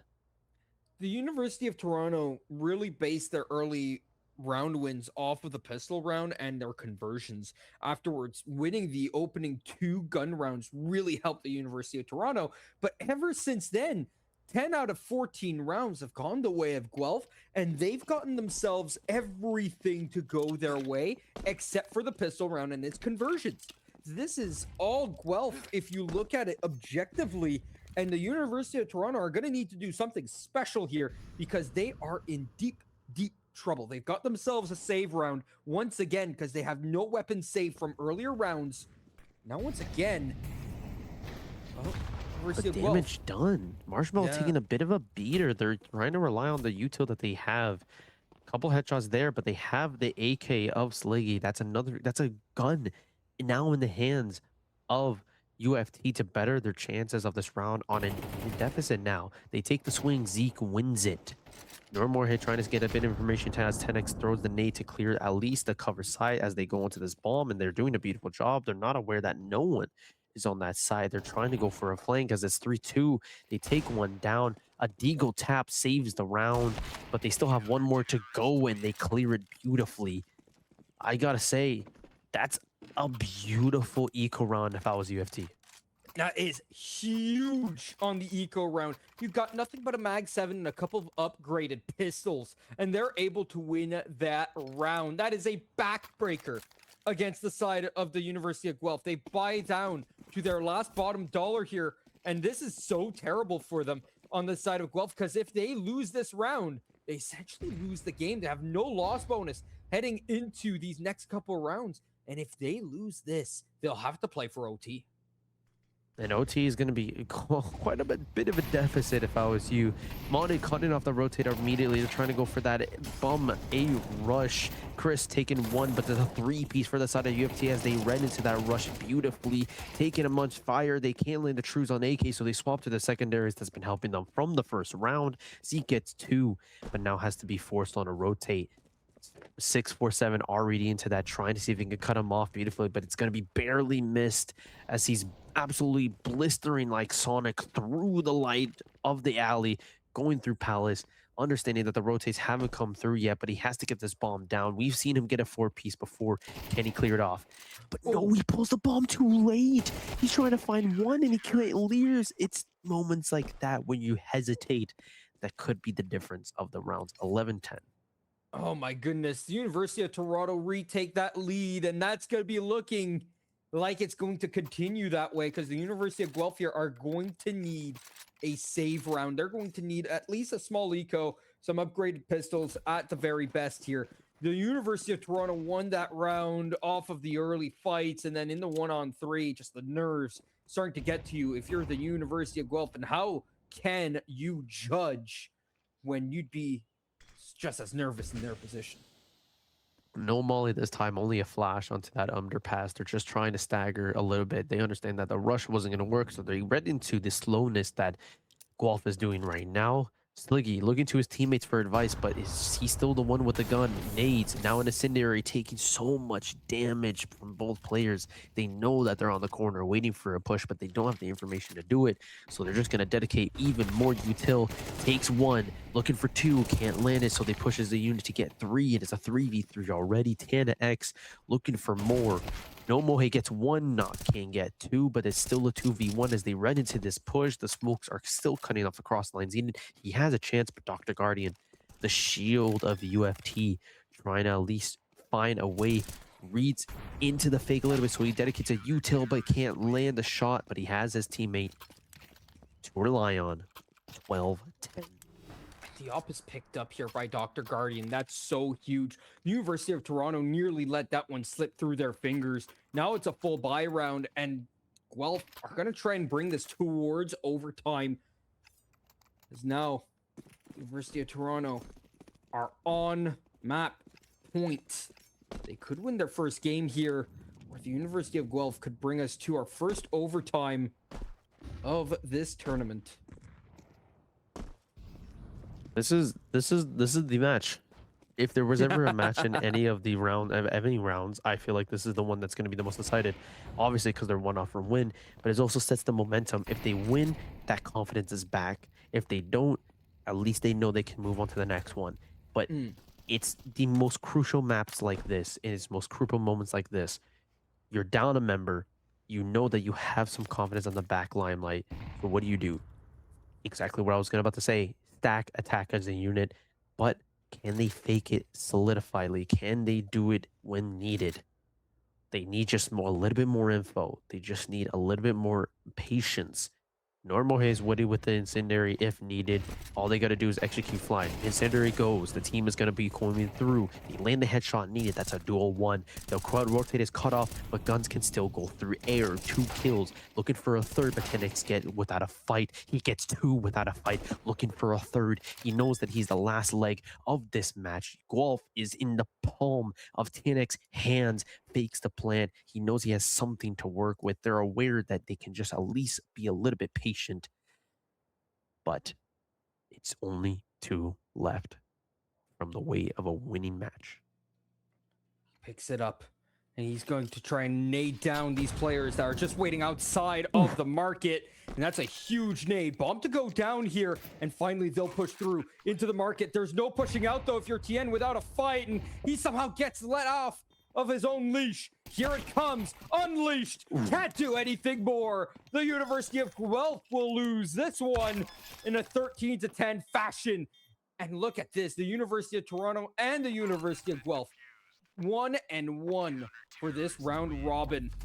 Look at these stats. Look at these stats, Quantums. Absolutely intense. So many 20 bombs. But you gotta give it. You gotta give it up. Like we were looking on such a prominent pushing from UFT, but Guaf just comes on swinging with a 1-2 uppercut, saying that I still got a couple more rounds in me. Put me in, coach. I'm still here, and they make the difference. But UFT, with those timeouts, communicated, adapted, and won anything that they can put their hearts into, and that was this round. Beautifully done. Very, Beautifully very done. beautifully done. Let's read a little ad read before we go on to a break. Ladies and gentlemen, let's thank our 2 big sponsors. The first one is BMO to help you focus on what's important. BMO has checking and savings account, credit cards, and borrowing options specifically designed for students. Open a BMO student account and get up to $950 in value, including $175 cash with BMO's current student offers. Visit bmo.com/students for details. BMO Next Level, by the way, is a first of its kind program dedicated to help gamers level up in game and in real life. Run by Sean Frame, BMO's gaming relations specialist, Sean brings a commitment to helping viewers achieve their financial goals and has a passion for gaming as an active member of the gaming community. Type BMO or BMO Next Level for more details. And our second sponsor, One of Zero has supplied CIE with 6 gaming mice that you have a chance of winning. Type rifle exclamation point raffle in the CIE GG's main channel chat for a chance to win one of these 6 mice. They could be going to you guys. Are you sure about that? You guys. Yeah. 6? Wow. 6. 6 of them. I don't know about you. I'll take that bet. I'll take it too. Take pride. I would as well in your setup and look good while you achieve it all. Discover your inspiration, defy definition, be 1 of 0. Learn Wow. more, type in 1 of 0 in chat. Anything else? That's it from me. I'm satisfied for all my gaming desires today. That was beautiful games. Absolutely beautiful games. It was a wonder, but we still got one more, if I'm not mistaken, Quantum. We still got one more cooking up. One more. We still have one more cooking up, but I think you're not going to be there to cook it with me. We're going to have Zed come in. We're going to be back in about 20 minutes time for that third game, which I believe will feature the University of Guelph again up against CSU Black. We'll see you all in 20 minutes. Take care now.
Ladies and gentlemen, welcome back to the Canadian Intercollegiate Exhibition. My name's Quantum Deathcat here for the third round with Zikin. My friend, how are you doing? I'm doing good. I'm doing good. Just watching the two Mirage games. A really exciting series. And we got the very last one coming up, right? With this round one matchup. I will give the viewers a little bit of a heads up, though. I am more of a seasoned Valorant caster. So Oh if I mess up, no. I'm so sorry. I know I'm gonna kill Quantum. Our Uh, our TO is gonna kill me. Quantum's gonna kill me. My producer's gonna kill me, and of course my observer is gonna kill me. So casters, and also viewers, just make sure I'm so sorry in advance if I accidentally say some random call outs. Okay. listen, all right? If you say attacker defender, we'll understand. If you say Thank you. spike, I yeah I know that's a but death sentence. I understand. let's spike it over to the screen of players. Let's see who's playing on both sides of this game here. We've got ourselves the University of Guelph with Word, Sliggy, Zeke, Marshmallow, and TNX. You just saw that last game over on Mirage. What do you think of these guys?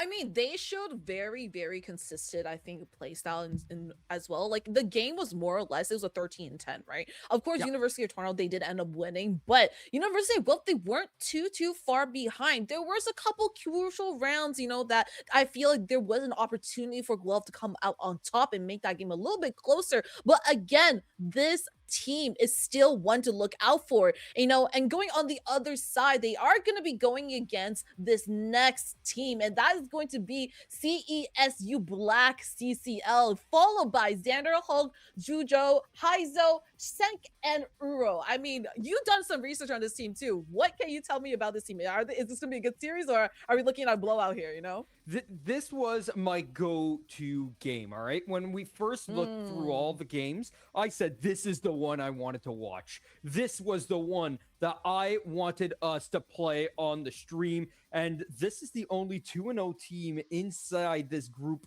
B. So this is a bit scary because everyone's 1-1, and the University of Toronto could go 2-1, as well as CESU Black if the other side of the University of Guelph win this game and also go 2-1. So we might have a little bit of a headache for our tournament organizer here, as he'll have to deal with 3 teams being 2-1. He's got to have a very fun night. 100%. Got to agree with that.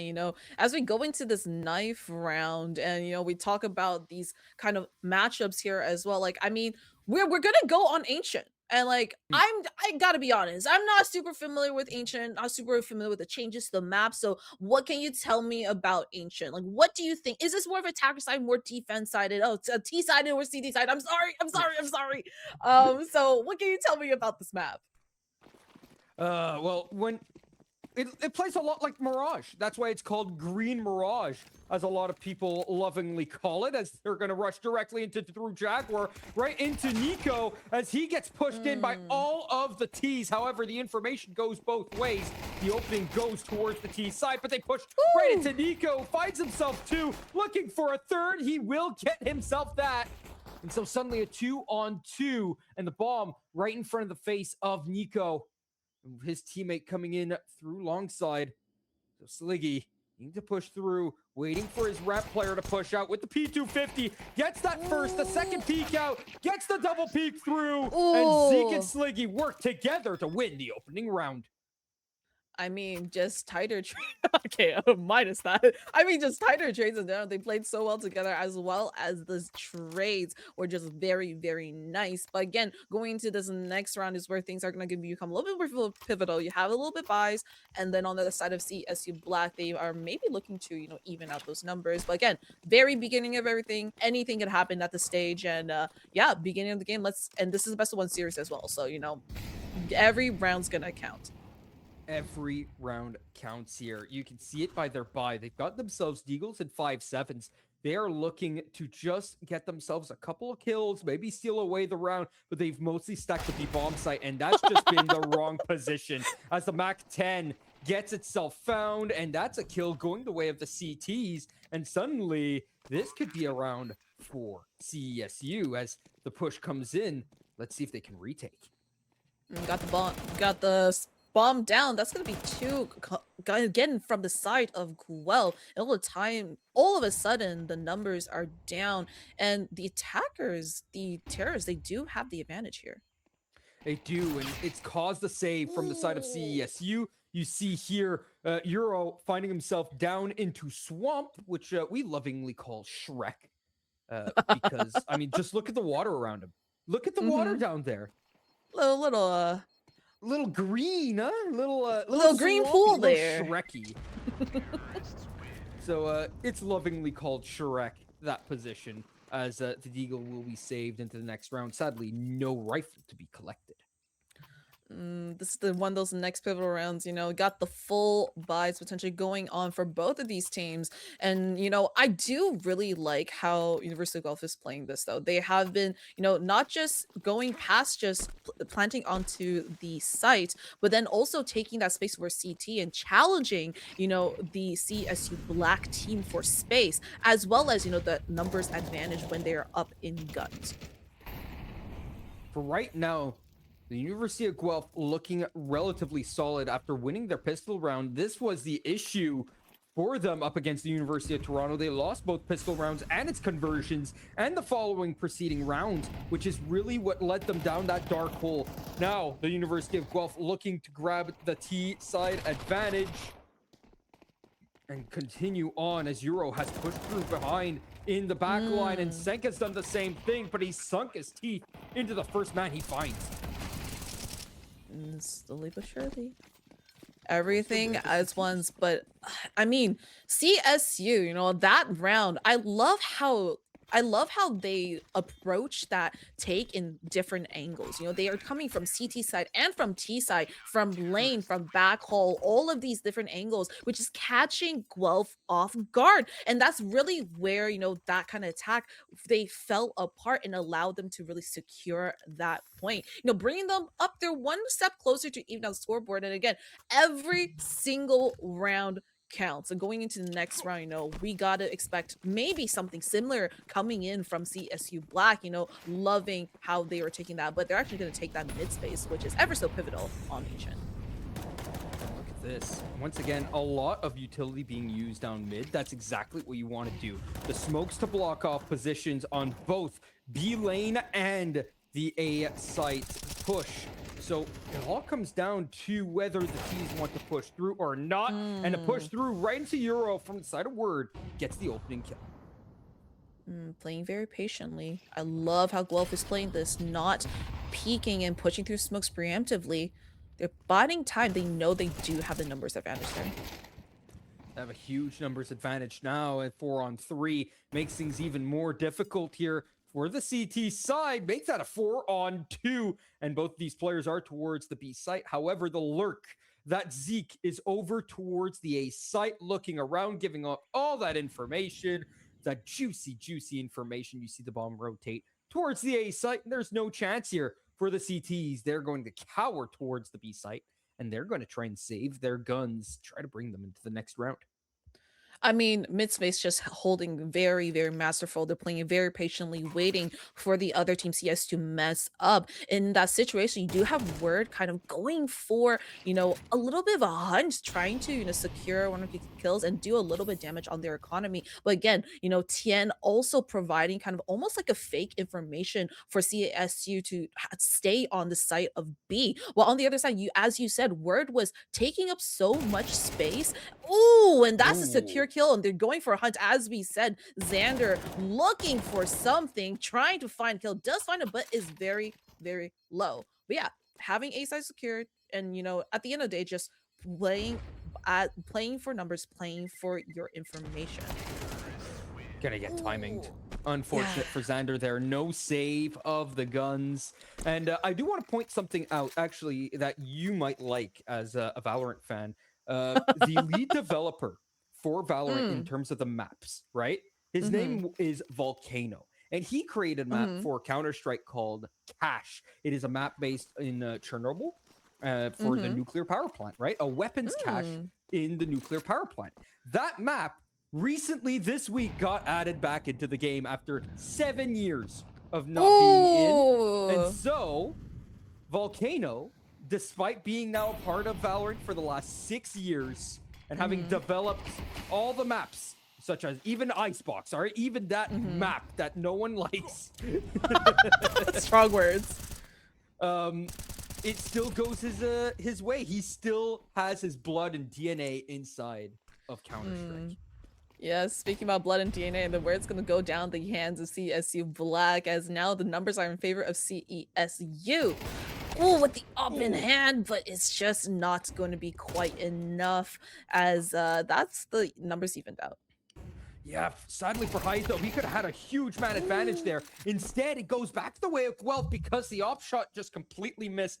And that op needs to be picked back up here from the side of Nico, but he's got nothing to fight back with as he is absolutely sprayed down by fire of the AK. No way to fight back from that long range. The 5.7 hits hard, but an AK to the skull hits even harder, and that's the M4 Fallen as well. Nothing to be had here for the side of CESU as the bomb goes down. So threading of the needle, it's really Marshmallow just, getting the attention of CUSU Black, buying so much time for his team despite going down. But that is, that's one person versus three people. And as you're missing the shots, you finally do get the kill. I feel like University of Guelph, what they're doing on this T side is they're really threading the needle in the defense of CESU Black. You saw the insertion towards tunnel by Marshmallow and Tien. They're just buying so much time, pulling so much information away from CSU Black, which allows the rest of their team to get on that B site. And that's where they're really finding success. And I do think that's kind of the recipe for success for them right now, and what they should do to replicate and get more of those rounds and increase their advantage. Here's the thing for the University of Guelph as well, right? They're just taking advantage of all these positions from CESU. And up here, there's a crossfire, both players on both sides. It's a great trade. It goes 1-for-1, and that's an AK now recovered for the TT side. However, they're still unsure of where this is going. They have no eyes on A, no eyes on B, and they're just hoping to come in for a retake as Word takes out the nades in his hands, and he gets timing. Great trade back by Sliggy, but it's a 3-on-3. I mean, you got to even out the numbers, but again, the firepower is still in the advantage of the Guelph team. As we said that's one player down with the timing by Heizo to get the 2. And it's a 1v1 now between Sliggy and Xander. Who's going to win this out? Slowly, surely. Got a little standoff coming up. Little standoff 1-on-1, but Xander's got nothing but a 5.7 up against an AK, and he's going to get smoked. It's a 5-1 lead for the side of Guelph, and they actually lose that round, in my opinion, because of the greed of Heizo. He went for that op on the ground instead of keeping his eyes on the prize, not going for the last kill, instead picking up the op because, shiny, costs him the round and costs his team the round, in my opinion, as well, because that could have been a 2-on-1 that could have been very winnable for the side of CESU Black. I mean, extremely winnable. Love that crossfire to at least secure one kill and get a rifle in their hands. But as you said, super winnable. Unfortunately, just could not really stop picking up something shiny from the ground. And going into this next round, you do have a lot of presence towards mid from both teams, but it's going to be the side of CSU Black who are actually taking a more aggressive position than what you expect. They've got 3 players here down mid, and the first 2 are found immediately. This is a cataclysm. Keeps on getting worse and worse for them. CSU Black getting absolutely blasted from the back as Euro tries to stay alive and try to chip down the numbers. Just misses the 308 to the face of his opponent. He'll go down. Xander trying to hold down the A site to himself. Can't even do that. I mean, it's just, I feel like Guelph is just really playing like a masterclass of how to be, there's the timeout, but as you expect, because in this situation, Guelph is up 5 rounds currently. You gotta change a little bit of something. I feel like CSU Black, they're playing a little bit too rushed. You are on that counter-terrorist side, and Guelph has been playing super patient. They've been waiting at these chokes for CSU Black to push out, because the past couple rounds they have, and by doing so, you are getting that numbers advantage. You're able to trade even if one person goes down. And again, with so many angles of approach for Ancient, for Green Mirage, every person counts for defense or for counter-terrorist side. So you got to be more careful when you're holding these angles and, choosing to know when to push out and the timing. It's a little bit off for CSU Black for sure. We call it Green Mirage because Mirage is a 3-lane map, and this is just another 3-lane map, right? You've got yourself their mid, you've got yourself both sides, and it's not really a 4-square map like Anubis is, as, well, Marshmallow has his hands full, but he nearly gets the collat, just misses the opportunity. Instead, the saving team gets itself a couple of guns to work with as the bomb goes down in this early on fight. The onset, though, gives a bunch of information over, as now the Molotov goes down to stop this advance. This timeout is what we needed. This push is what we needed. This stack is what we needed. When you can't hold individually, why not hold together and group together like a death ball? And that's what we're seeing right now from CSU Black. Back and forth. And those are some trades right now. It's going huge, but they're not looking in the right position. Huge trigger discipline, but it doesn't go his way. Can't find a kill. First found for the side of CSU. Wait, do they have the time? Oh, it's gonna be close, but I think it's gonna go the way of the CTs just in the nick of time. Whew. Wipe the sweat off your brow. That's a great retake off of a, what you would call thrifty.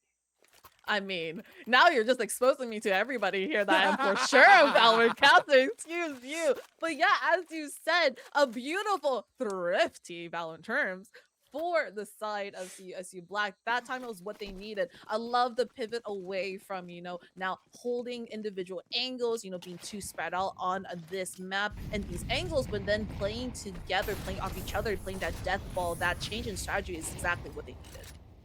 Listen, I'll call Valorant the evil game, right? The dark side, whatever I would, right? Because, of course, I'm a Counter-Striker. But I still went to Toronto to go watch the Masters, right? Yeah. So I am still a lover of esports at the end of the day. I know my terms. I know I could cast a Valorant game if need be, but don't make me name all the ultimates or the actual skills of the of the agents, because I have no idea. Not my boy trying to give me a mid-job application right now for a Valorant tournament. I respect the hustle, but going back to the game, a lot of pressure and a lot of presence being made by Guelph right now as CSU Black are now going spread, and they're going back and forth and not really figuring out exactly where they need to reinforce their holds. Now they're kind of playing a little bit more default, but again, Guelph has a lot of options for approach right now. They're really spread out towards B, but again, more options to be found, as that's going to be the numbers advantage for Guelph and 2v4. Man, that's rough here for the side of the CTs. They tried to hold down the sites rather than gather information and go for risky plays, and that cost them this round because the numbers were just in favor of Guelph. They've grabbed the opening fights, and that's too little too late once they realize what's happening. No rotates can come in. It'll be 7-2 here for the T side, and a little bit of hunt trying to be found through here. I'm actually surprised because the money's not too favorable. Despite being up 6-2 for the side of Guelph, they're still going out hunting here, despite the fact that, if you look, these players don't have too much money on their hands. I mean, patch your stat, get your kills, try to get the top of the leaderboard. That's what they're trying to do right now. But getting shut down. But again, finishing off the kill, that is going to be TNX. And University of Guelph, they are now up 7-2 against the SU Black. Again, I feel like, Guelph, they're, again, just playing very patient. I really want to see CSU Black play a little bit more proactive, but playing together. If you're just one player going down mid, or even, two players, but your guys are not ready to trade out each other, then, that mid push and the presence is just not really going to work out in your favor. I'm loving what I see out of Guelph here, though. These gun rounds have been so strong for them. Even in their loss up against the University of Toronto, they were so good, I felt, in the actual gun rounds themselves, in their defaults, in the way that they were defending the sites on their CT side. They were doing so well as the push comes through right into Tien. He gets himself two, not just one, but he even knows that's coming in from behind him. However, too little too late. He tries to get in on the action some more. Timing does end up killing him in the end, but a 4-on-3, impossible to retake. Another save demanded here of CESU. The amount of presence, despite 3, 4, the numbers are not doing too terrible, but that again, CSU, they're in such bad position that they're gonna probably just go all the way around. They do have a little bit of time, but I feel like it just might be as safe as the Guelph are now just go for a hunt again. I just feel like the amount of presence Guelph and the timing taking the space has just been super masterful, and that's really where they're really winning these rounds right now. Oh, look at this. They find the first one. They know where the last two are, but the Shrek saving players get themselves their save. So those two guns brought into this round here as we're into round number 11. If you look on the money side for the University of Guelph, they have enough money for the rest of this half. So they are good, even if they lose this. Here comes the money, and that is exactly what University of Guelph have right now. And as you said, I kind of want to see a repeat of what we saw when they won back when they after their time out. They're playing together really smart, and they were just playing off each other and getting the trades. And I feel like that would have been very helpful. The operator just connects beautifully there. Beautiful shot from the op. My bad. I'm gonna get killed. My producer just yelled at me, guys. To be fair, he didn't yell at you. He just said it in a very annoyed voice. Come on. We all know that it's called the operator because it's based off of the AWP anyways. Right? I'm sorry. I'll give you guys that. I'll give you guys that. Onto the B site comes the entry, and sadly, that's the bomb that went in first. That gave over a lot of information, but the rotates are way too late, and the individual play is huge. Onto the B site, it's already completely cleaned up. In the meantime, the A site is where all the action is. These two players deep in deadlock in a dead heat, but goes the way of the CTs, 2-on-2. And they realize a little bit too late that the bomb's actually not here anymore. It's going towards a B. However, Zeke waiting inside a red room just outside of it to catch a timing. This should be a free kill. And it is. Oh, a free kill, and it is right there. But this instant train, now Sliggy versus, we got, it's just 1v1 on the side, but do have the bomb planted there. I didn't say spike, guys, I promise. And different ways to approach it, but you do know exactly where your opponent is. Sliggy does have the advantage here as the bomb ticks down TikTok on the clock. Who is gonna win out this? He's gonna go for the ninja defuse right through the smoke, and the nade is gonna blow him up to death. That's a huge nade to win the round here from the University of Guelph. They're up 9-2. They don't even need to shoot their opponents to get the kills at this point. You just did that to open up the smoke to get the information, not even to get the kill, and instead, it just gives them a freebie. Bang! One up on the counter. Pop, shock, and drop him. That's exactly what University of Guelph did. And now, going on this very last round of this half, 9-2. Guelph are feeling real comfortable. As you said, money is good. Everything else has been great. And I see CSU Black are playing a little bit more aggressive, and I really like what I'm seeing. They're taking advantage of their positioning. They're crunching the opponents, and now they got to regroup together and retake a potential site onto B.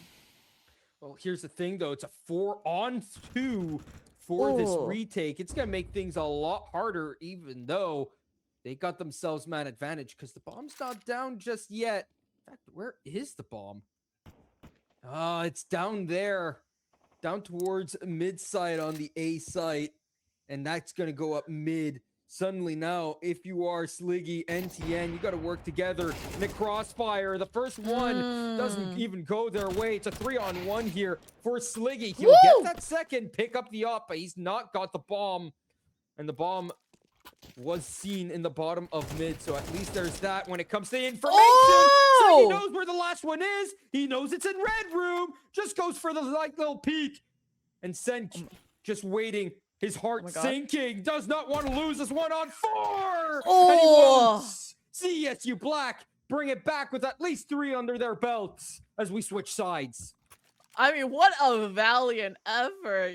That was such a close one. That was a 1v3, 1v4 situation almost in that position. But again, Guelph do end up picking up 9 rounds there. While on the other side, CSU Black, they do have 3 as we switch that around real quick and matches being paused. And, as we talk about, Ancient, do you think this is has lent itself more towards a defense sided or a CT sided kind of map? Or has it been more historically a T sided map? It's weirdly enough region dependent. This is going to sound Okay. really weird, but in EU, this map is an 8-4 T-sided map. Weirdly enough, as weirdly as it is. However, in North America, it's a 6-6 map. It's a very tight map on both sides when it comes down in North America. So I'm actually surprised that the T side was that potent, that strong. But I think that's just the University of Guelph coming in with a plan. They already had a lot of defaults ready for this, and it showed. They knew their needs. I think Mirage has been the bane of their existence simply because of the fact that everyone else plays it. Ancient plays a lot like Mirage, but if you know the smokes and your opponents don't, because all they did was practice Mirage, then you've got a huge advantage, and that's exactly what the University of Guelph are showing off here. And even more than that, if you look at the individual statistics from these players, Oh, you got Zeke 12-5 right now, Sliggy 15-6, and also Marshmallow 12-9. These players are not just out positioning and out playing, but they're out fragging the other team. The next person, the closest to these score lines on the side of CSU Black, is going to be Heizo at 11-10. Switching over the sides now, T side versus CT side, I feel like, this pistol is going to be just so important. 9-3, in the Valorant business, we call that a 9-3 curse. Okay. So maybe that's going to happen here in CS. But again, pistol is always going to be the number one most important round when you're trying to snowball a lead, as you can afford and buy up with more rifles. But yeah, like we need to see SU Black come out in this pistol. So weird CS history for you. Pro games before 2003 were MR12 as well. Weirdly enough, right? Instead of wanting to play VO3s, right? They were playing VO1s and the games were too chaotic. So what did they do? Instead of playing VO3s, they decided to extend the game into MR15, which is why we originally had the first to 16 moniker, which went from 2003 all the way to 2023 when CS2 came out, and suddenly it went from MR15 back down to MR12, bringing it back to its historical original ways, and well, a little bit due to Valorant doing it right afterwards, right? Of course. Valorant essentially was what brought back the historical scoreline of MR12 back to Counter-Strike, funnily enough. I love the mid history lesson, just schooling. As you already know that I'm just like not well versed in CS. So I love the schooling. Professor Quantum right now for me, providing that education so I can get that bachelor's in CS casting, as you would say in the business. But yeah, now we got the unpause and we're gonna go into this pistol right away. And again, CSU Black are looking to secure this pistol in order to shorten or diminish that differential within the rounds. They are down 6 and they want to be down 5, and step by step, brick by brick, they're building that path. Bricks is exactly where they're going, right into the donut, and they are going to go and die and fall like a sack of bricks. 2 on 5 to 2 on 4, completely flashed off. Their positions are known, but the dualies can't find the kills. The CTs are here taking one-on-one fights. They're going the way of Heizo and the side of Euro. 1-on-2 now for Euro. He's already found that first. He's not on full health. Besides the fact that up against the USPs, he is one-shot headshot regardless here as he goes for the flank around. Having coming out of Temple, he is known about his position. Was suggested. He does think on Sliggy, and he does not get the kill. He does get the space to get the bomb plant. You're gonna try to isolate these 1v1s, and securing those kills are so important. The kill on Sliggy would have been so important to make that a 1v1. But now in this 2v1 situation on the post plant, how it's gonna act. Oh, it's just not quite enough as Euro does end up going down. And that is another round in the hands of Guelph. Oh my goodness. I had to flex on you with my niche knowledge, right? And look at Guelph just flexing on the side of CSU with their niche knowledge. They absolutely were ready for this. It's almost like they had already played before, perhaps, and they were ready for a donut rush because they had two players there, one player in red room, and another player just ready for the rotate already onto the A site. It was crazy. They had four players essentially towards A and mid. They were ready for that. They knew that this was coming. It's almost like they read CSU Black like a book. Reading like a book, they are, as they are now aggressing. But on the other side, we have CSU Black responding in turn 2 for 3, 3 for 2. And that is going to be a one person left on the side of C, on the side of 12, as no, and they are just responding in turn, doing such a good job playing off each other and playing a little bit more aggressive on this attack side, which is really what I want to see. That you're loving this, but you know what? This is actually the first time we see it, a force buy right after a pistol loss. We haven't been seeing this. We've been seeing save after save after save. This is the first full force from the side of CSU Black, and look at the money that gives them because of the fact that they went for this. They can buy anything that they want. On 6,600 on Heizo, he's for sure getting himself an op there. He's going to drop that M4 that he's got picked up over to either Nico or to Senk, and he's going to buy himself the big green. I am sure of it. Unless they're smart about this and they're going to go for it in the next round because they're expecting this to not be a force from the side of University of Guelph, which is exactly that. Oh, they're reading each other and their economies. It's so good. I love it. Close fights, and that's going to be 3-piece being found on the side of Guelph as CSU Black are finding the advantage. They are finding the kills. The shots are just so good, as now Word is by himself, all his lonesome, trying to find something, anything, but no, just lying in wait to maybe just get a couple picks off, as, you know, you just gotta have to play for a potential save, or just go for a ninja diffuse maybe. He doesn't have a kit, though. He could try to go for it, but it would be a full 10-second stick, and he doesn't have a smoke to be able to really go for it. And with four players all right there, SMGs and AKs in hand, it's so difficult to do so. He'll get that kill, $600 in the pocket, and you know what? He's just going to run for the hills. He doesn't even pick up that AK that he has found. He's just going to get away with his life. I mean, this is like what we want to see. This is the win underneath the wings of CSU Black. The momentum shift in order to get more of these rounds and to even out the scoreboard and bring it a little bit closer. We saw how Guelph played against UFT earlier and how strong this team and the potential that they had despite losing. But you know, now CSU Black is experiencing that, but they are learning, they're adapting quick enough, and I feel like there's a chance they can bring it back. This is anybody's game, despite the 5-round differential that we see between these two teams. And again, with how CSU Black are choosing to play so aggressively now, you know, being a little bit more proactive, a little bit pragmatic with their solutions on their T side, you know, that success is, you know, maybe going to pay off in spades.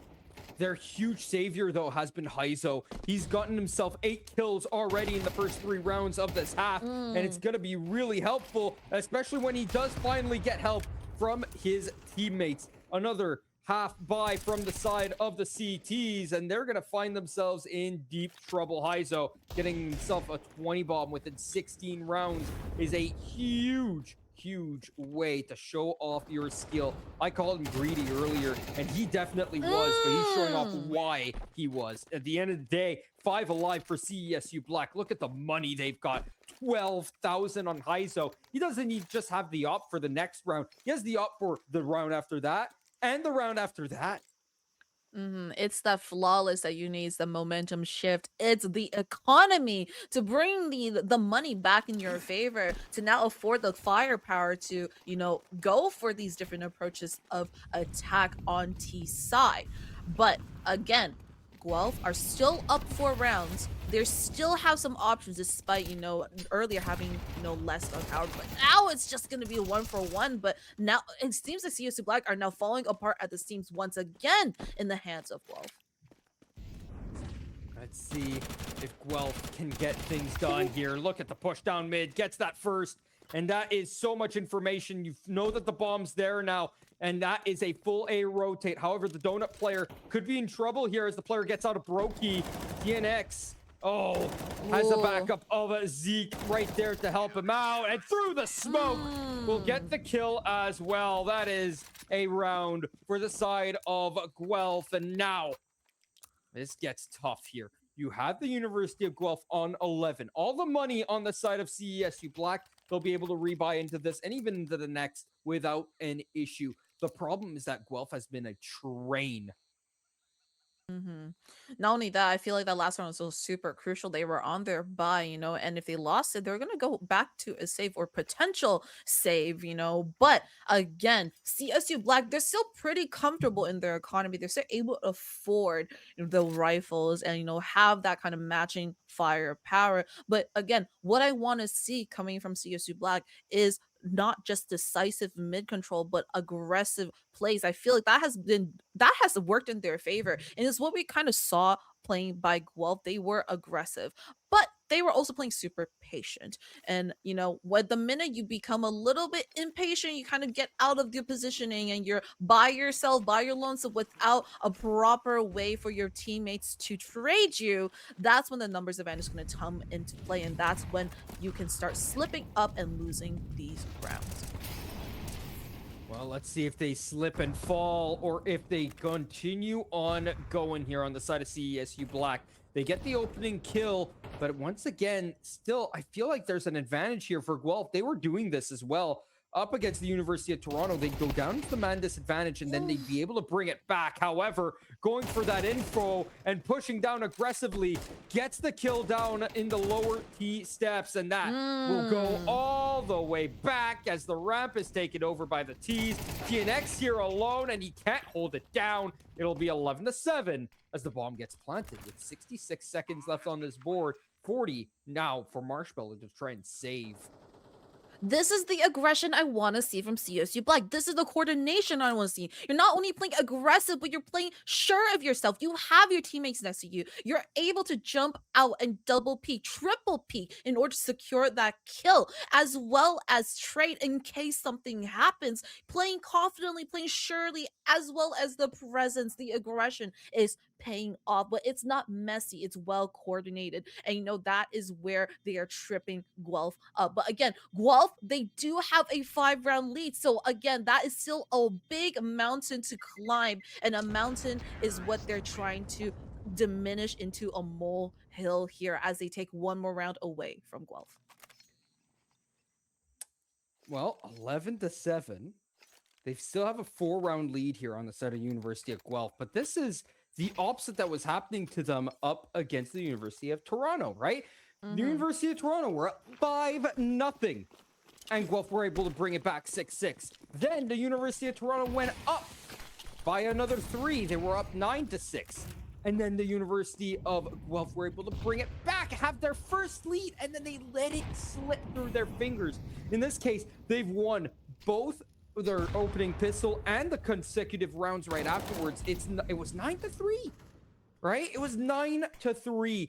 At the end of the day here for the University of Guelph, they have themselves a huge advantage. And Zeke misses the opening. No, he misses the player inside the smoke, and Heizo pops in, says, "How do you do?" Finds himself 2.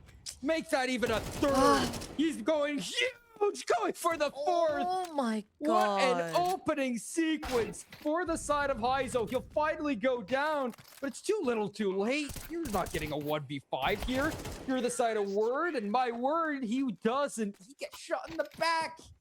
Goodness gracious, 11-8. Suddenly, Heizo being the main contributor, being the main catalyst. What would you do if you were CSU Black without Heizo? 26-13. I mean, sometimes in these situations, sometimes it's these star players, as you said, that Heisel's absolutely dragging out that can just completely change the narrative, turn over and take control of the server. And that's what we're seeing replicated right now. But again, also that control in Cheetah down mid, Guelph just got a little bit too impatient while the other side, they were playing a little bit smart, but no, it's a 1-for-1 take. And it's again, Guelph are just scrambling at the edges, fraying apart and just coming apart from these hands of CSU Black. Responding in turn, word is by itself. Well, I do want to point out, Heizo has 16 kills in the last 8 rounds.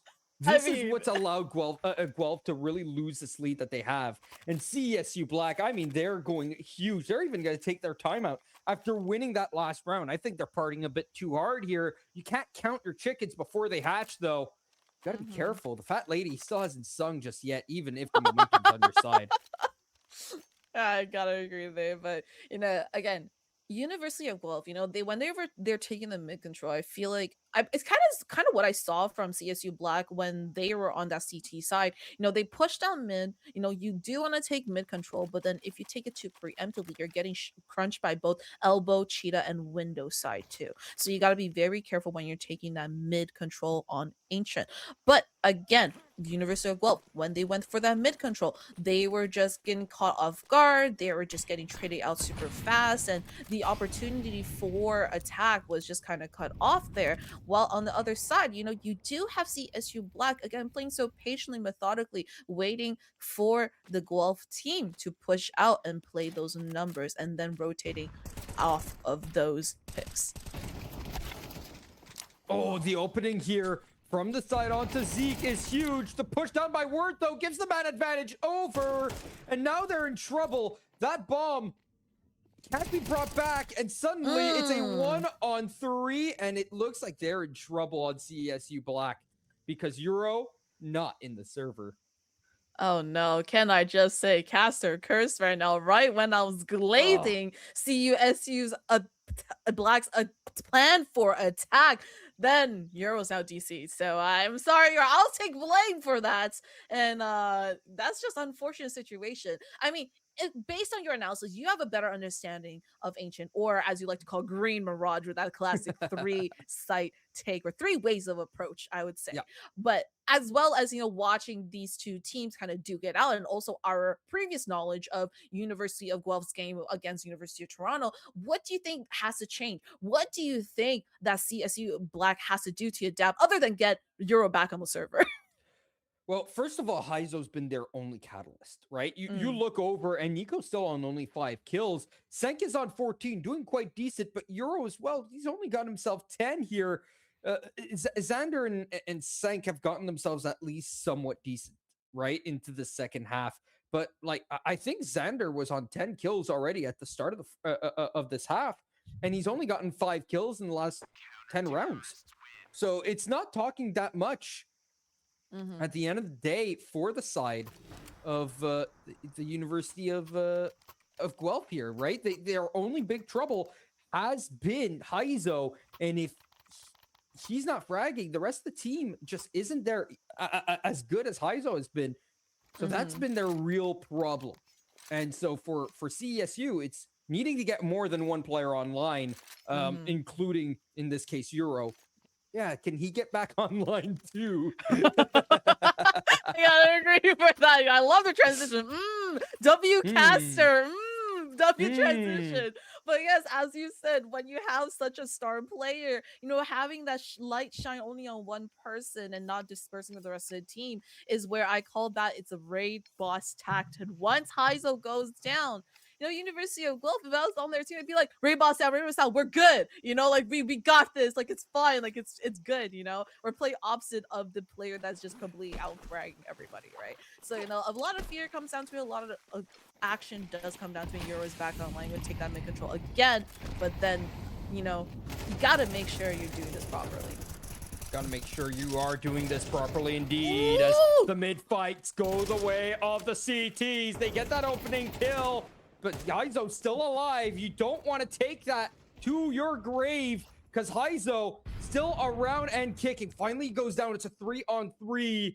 Oh, and in my opinion, the University of Guelph have the man advantage here. It might be a 3-on-3, but Senk's on 2 HP. Everyone else is on 100.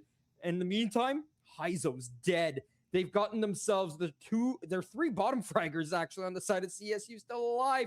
And Senk pushing through in first with his low health through Red Room, right into CT spawn, and no one is going to expect this. Now, this bomb's going to go down. And at first, they might suspect it's the B bomb site, but they might hear that nothing is going on. So, as the information goes into the information brain of Guelph, that bomb needs to go down now. But it can't because the bomb was the one that got shot down here. It needs to be picked back up right now. Be brought over, but it's too little too late. The donut push has already been done here by Zeke. And look at this as he pushes through. No, he doesn't. He's just going to be patient about this. Oh, the smoke dissipates. He gets the kill anyway. 1-on-3, 2 HP. Nothing to be done here. This would be heroics. Inside of the broken position from Senk. Gets that first. Hides back into the lights. Tries to hide. Tries to fake out. But as the bomb's tapped, he'll get shot down. Tap, tap, tap. Right to the body of Senk as he sinks down to the bottom. 13-9. The University of Guelph makes the job of John that much harder because there are 3 teams that are going to be 2-1 in this bracket. I mean, moving on to the next round for sure as well, just absolutely just seeing a tighter play, just seeing them playing more together. Look at the scoreboard. It's spread out. That's a beautiful scoreline, I can't lie. Like everyone's basically double digits, you know. But on the other side, CSU Black, the only person that seemed to be, you know, the scoreline just looked a little bit too dispersed. It was too polar, and in my opinion, you know, as we talked about, Heizo 2015 going absolutely incredible, insane on the server, but at the same time, the rest of the team, you know, just gotta match up to that level of play or you know bring it up. And you know, when one person is carrying, when that person is down, and you just completely falling at the seams is just hard. You know, I do think also what has to do with it was University of Guelph on the first half, they had such a dominant performance up 6 rounds against the SU Black. And then Black were just playing a game of catch up the entire time, never really able to really even out that scoreline and also come out on top. And you know, that's where it's hard. I feel like in general, just Guelph played a tighter game, a cleaner game, and also the control and the map awareness just really lended to itself into making sure they were able to secure this best of 1 series. Now, let's talk about what that means for the groups because I thought that the University of Toronto would take down Dalhousie without a problem. Oh, do we have the results? I do have the results, and I assumed, and you know what assuming does, right? You know what Cast or curse? Yeah, it's not cast or curse, right? But assuming makes a but out of you and me, right? You can fill in the words there, but Dalhousie did beat up the University of Toronto. That's crazy. Means that both of them are 1-2. CSU Black and the University of Guelph are 2-1. They'll continue moving forward into the semifinals for tomorrow. Meanwhile, in the Group B, I actually was correct here. The Seneca Polytechnic team goes 3-0 flawless through the group stage. UNB x Dal pick up the 2-1. Sadly, Fuel only winning the 1 game through forfeit, and the UBC team that forfeited the tournament due to a player not being able to play. Unfortunate for them, but that means that our matchups for tomorrow are already set, funnily enough. Seneca will face off as the top seed of the Group B up against the bottom seed of Group A, which I believe in this case would be CSU Black, because CSU Black lost against the University of Guelph. So this, in my head, right? Evil John Bob's going to come into my ear and he's going to tell me I'm wrong, but CSU Black should be playing up against Seneca Polytechnic, and UNB x Dal should be up against the University of Guelph for the semi-finals. That is going to be tomorrow's matchups. Both of them will be played. Both of them will be cast by yours truly, and I'm going to be in with the funnily enough, another Valorant caster. Why do you hate us? Why do I you don't hate hate you guys, but us? we're the CS2 casters. Where Listen, they man, at? we tried. Okay, dang. Oh my god. I feel like personally attacked right now. But I'm kidding. It's fine. Understandable. Where my homies Understandable. at? Where my homies at? Underrepresented, underappreciated, the CS casters. That's 100% sure. I gotta agree with that, though, my brother. Besides the fact that I've already slightly ticked off that you made a Mm. Quebecer work on the day that the Habs are playing. So Hey, don't hate the player, hate the game. Okay, true, don't true, hate true. don't To hate be the person fair, organizing right? it. Hate the tournament itself. Okay. To be fair, I can't even make fun of the Leafs anymore because they won the draft lottery. So what am I That's to right. do here? That's right. That's right. Sit. Cs2 bro. Like I got all this Canadian stuff down here. I don't know if you Uh-huh. can see it because of the name stuff, but I got a bunch of Montreal Canadian stuff down there in my drawer, and it's like, ugh. Mm. I hate the Leafs so much, but at the same Cs2. time, like I can't make fun of them at this point. Yeah, they were bad this year, but they won the draft lottery. What can I do against that? I mean, At this least is we're in the what I second say, round. dumb luck. Sometimes it's just dumb luck, honestly. But Cs2 mon ami, sit. That's all I Sit. can say as a Torontonian. But anyways, I hear something in the distance. I hear a little bit of money. I hear a little bit of 1 of 0. Is that an ad read I hear, Quantum? Is that It an ad read? is it? I think it is. I think 1 of 0. Isn't that the sponsor that supplied 6 mice, 6 gaming mice to CIE? Tough. Oh yeah, and if you put in exclamation mark 1 of 0 in chat, you might just be in with a chance at a raffle here for one of those 6 gaming mice. Well, exclamation mark raffle will give you that chance to gain an advantage over everyone else because you're here early, by the way. I don't know if you have more than one raffle chance, actually, now that I think of it. But One per it's not right here. It's per one per like stream. So every time, Okay. the more you tune in, the more the chances you have. But hey, There don't you go. write the raffle command too often. I need to win that mouse, okay? Me and the rest of my staff, okay? Guys, If so you win it, what bug everyone call off. rigged, though? Fair enough. I can't say it. I'm most likely not even gonna win. Let's be honest. To be fair, it's not the first time I've like wanted to win a raffle for my own tournament that I'm playing in. Oh my god, that's so cool! I want to win it. I want to win it. And then the TO is just like, you can't raffle in because if you win it, then everyone's just gonna say rigged. Yeah, I can't We lie. gotta give it to an actual viewer. I haven't even tried. I've tried a couple of times. I've tried. I really I'm wanted just it. letting other people do their thing. I was like, I'm happy with my little mouse. Like I'll just let you guys do it. Because if I win, I already know they're gonna call for a corruption among CIE or organizers. Corruption. Of course. Well, I mean, to be fair, all corruption comes from Toronto, right? We all know that. Excuse you. Okay. Excusez-moi. Pardonnez-moi. There is no corruption in Quebec. What are you talking about? Our roads are fine. Oh yeah. You say that to your. Okay. We'll see. I see how it is. Our roads are actually well built. Said no Quebecer ever. True. Fair enough. All right. I think that's gonna be it. Unless is that another ad read? Or is that? Oh, this time I actually hear money though. I don't hear Ka-ching, mice. I ka-ching? hear ka-ching. Are you a student by chance? Are you a student? Where do you go? I'm curious.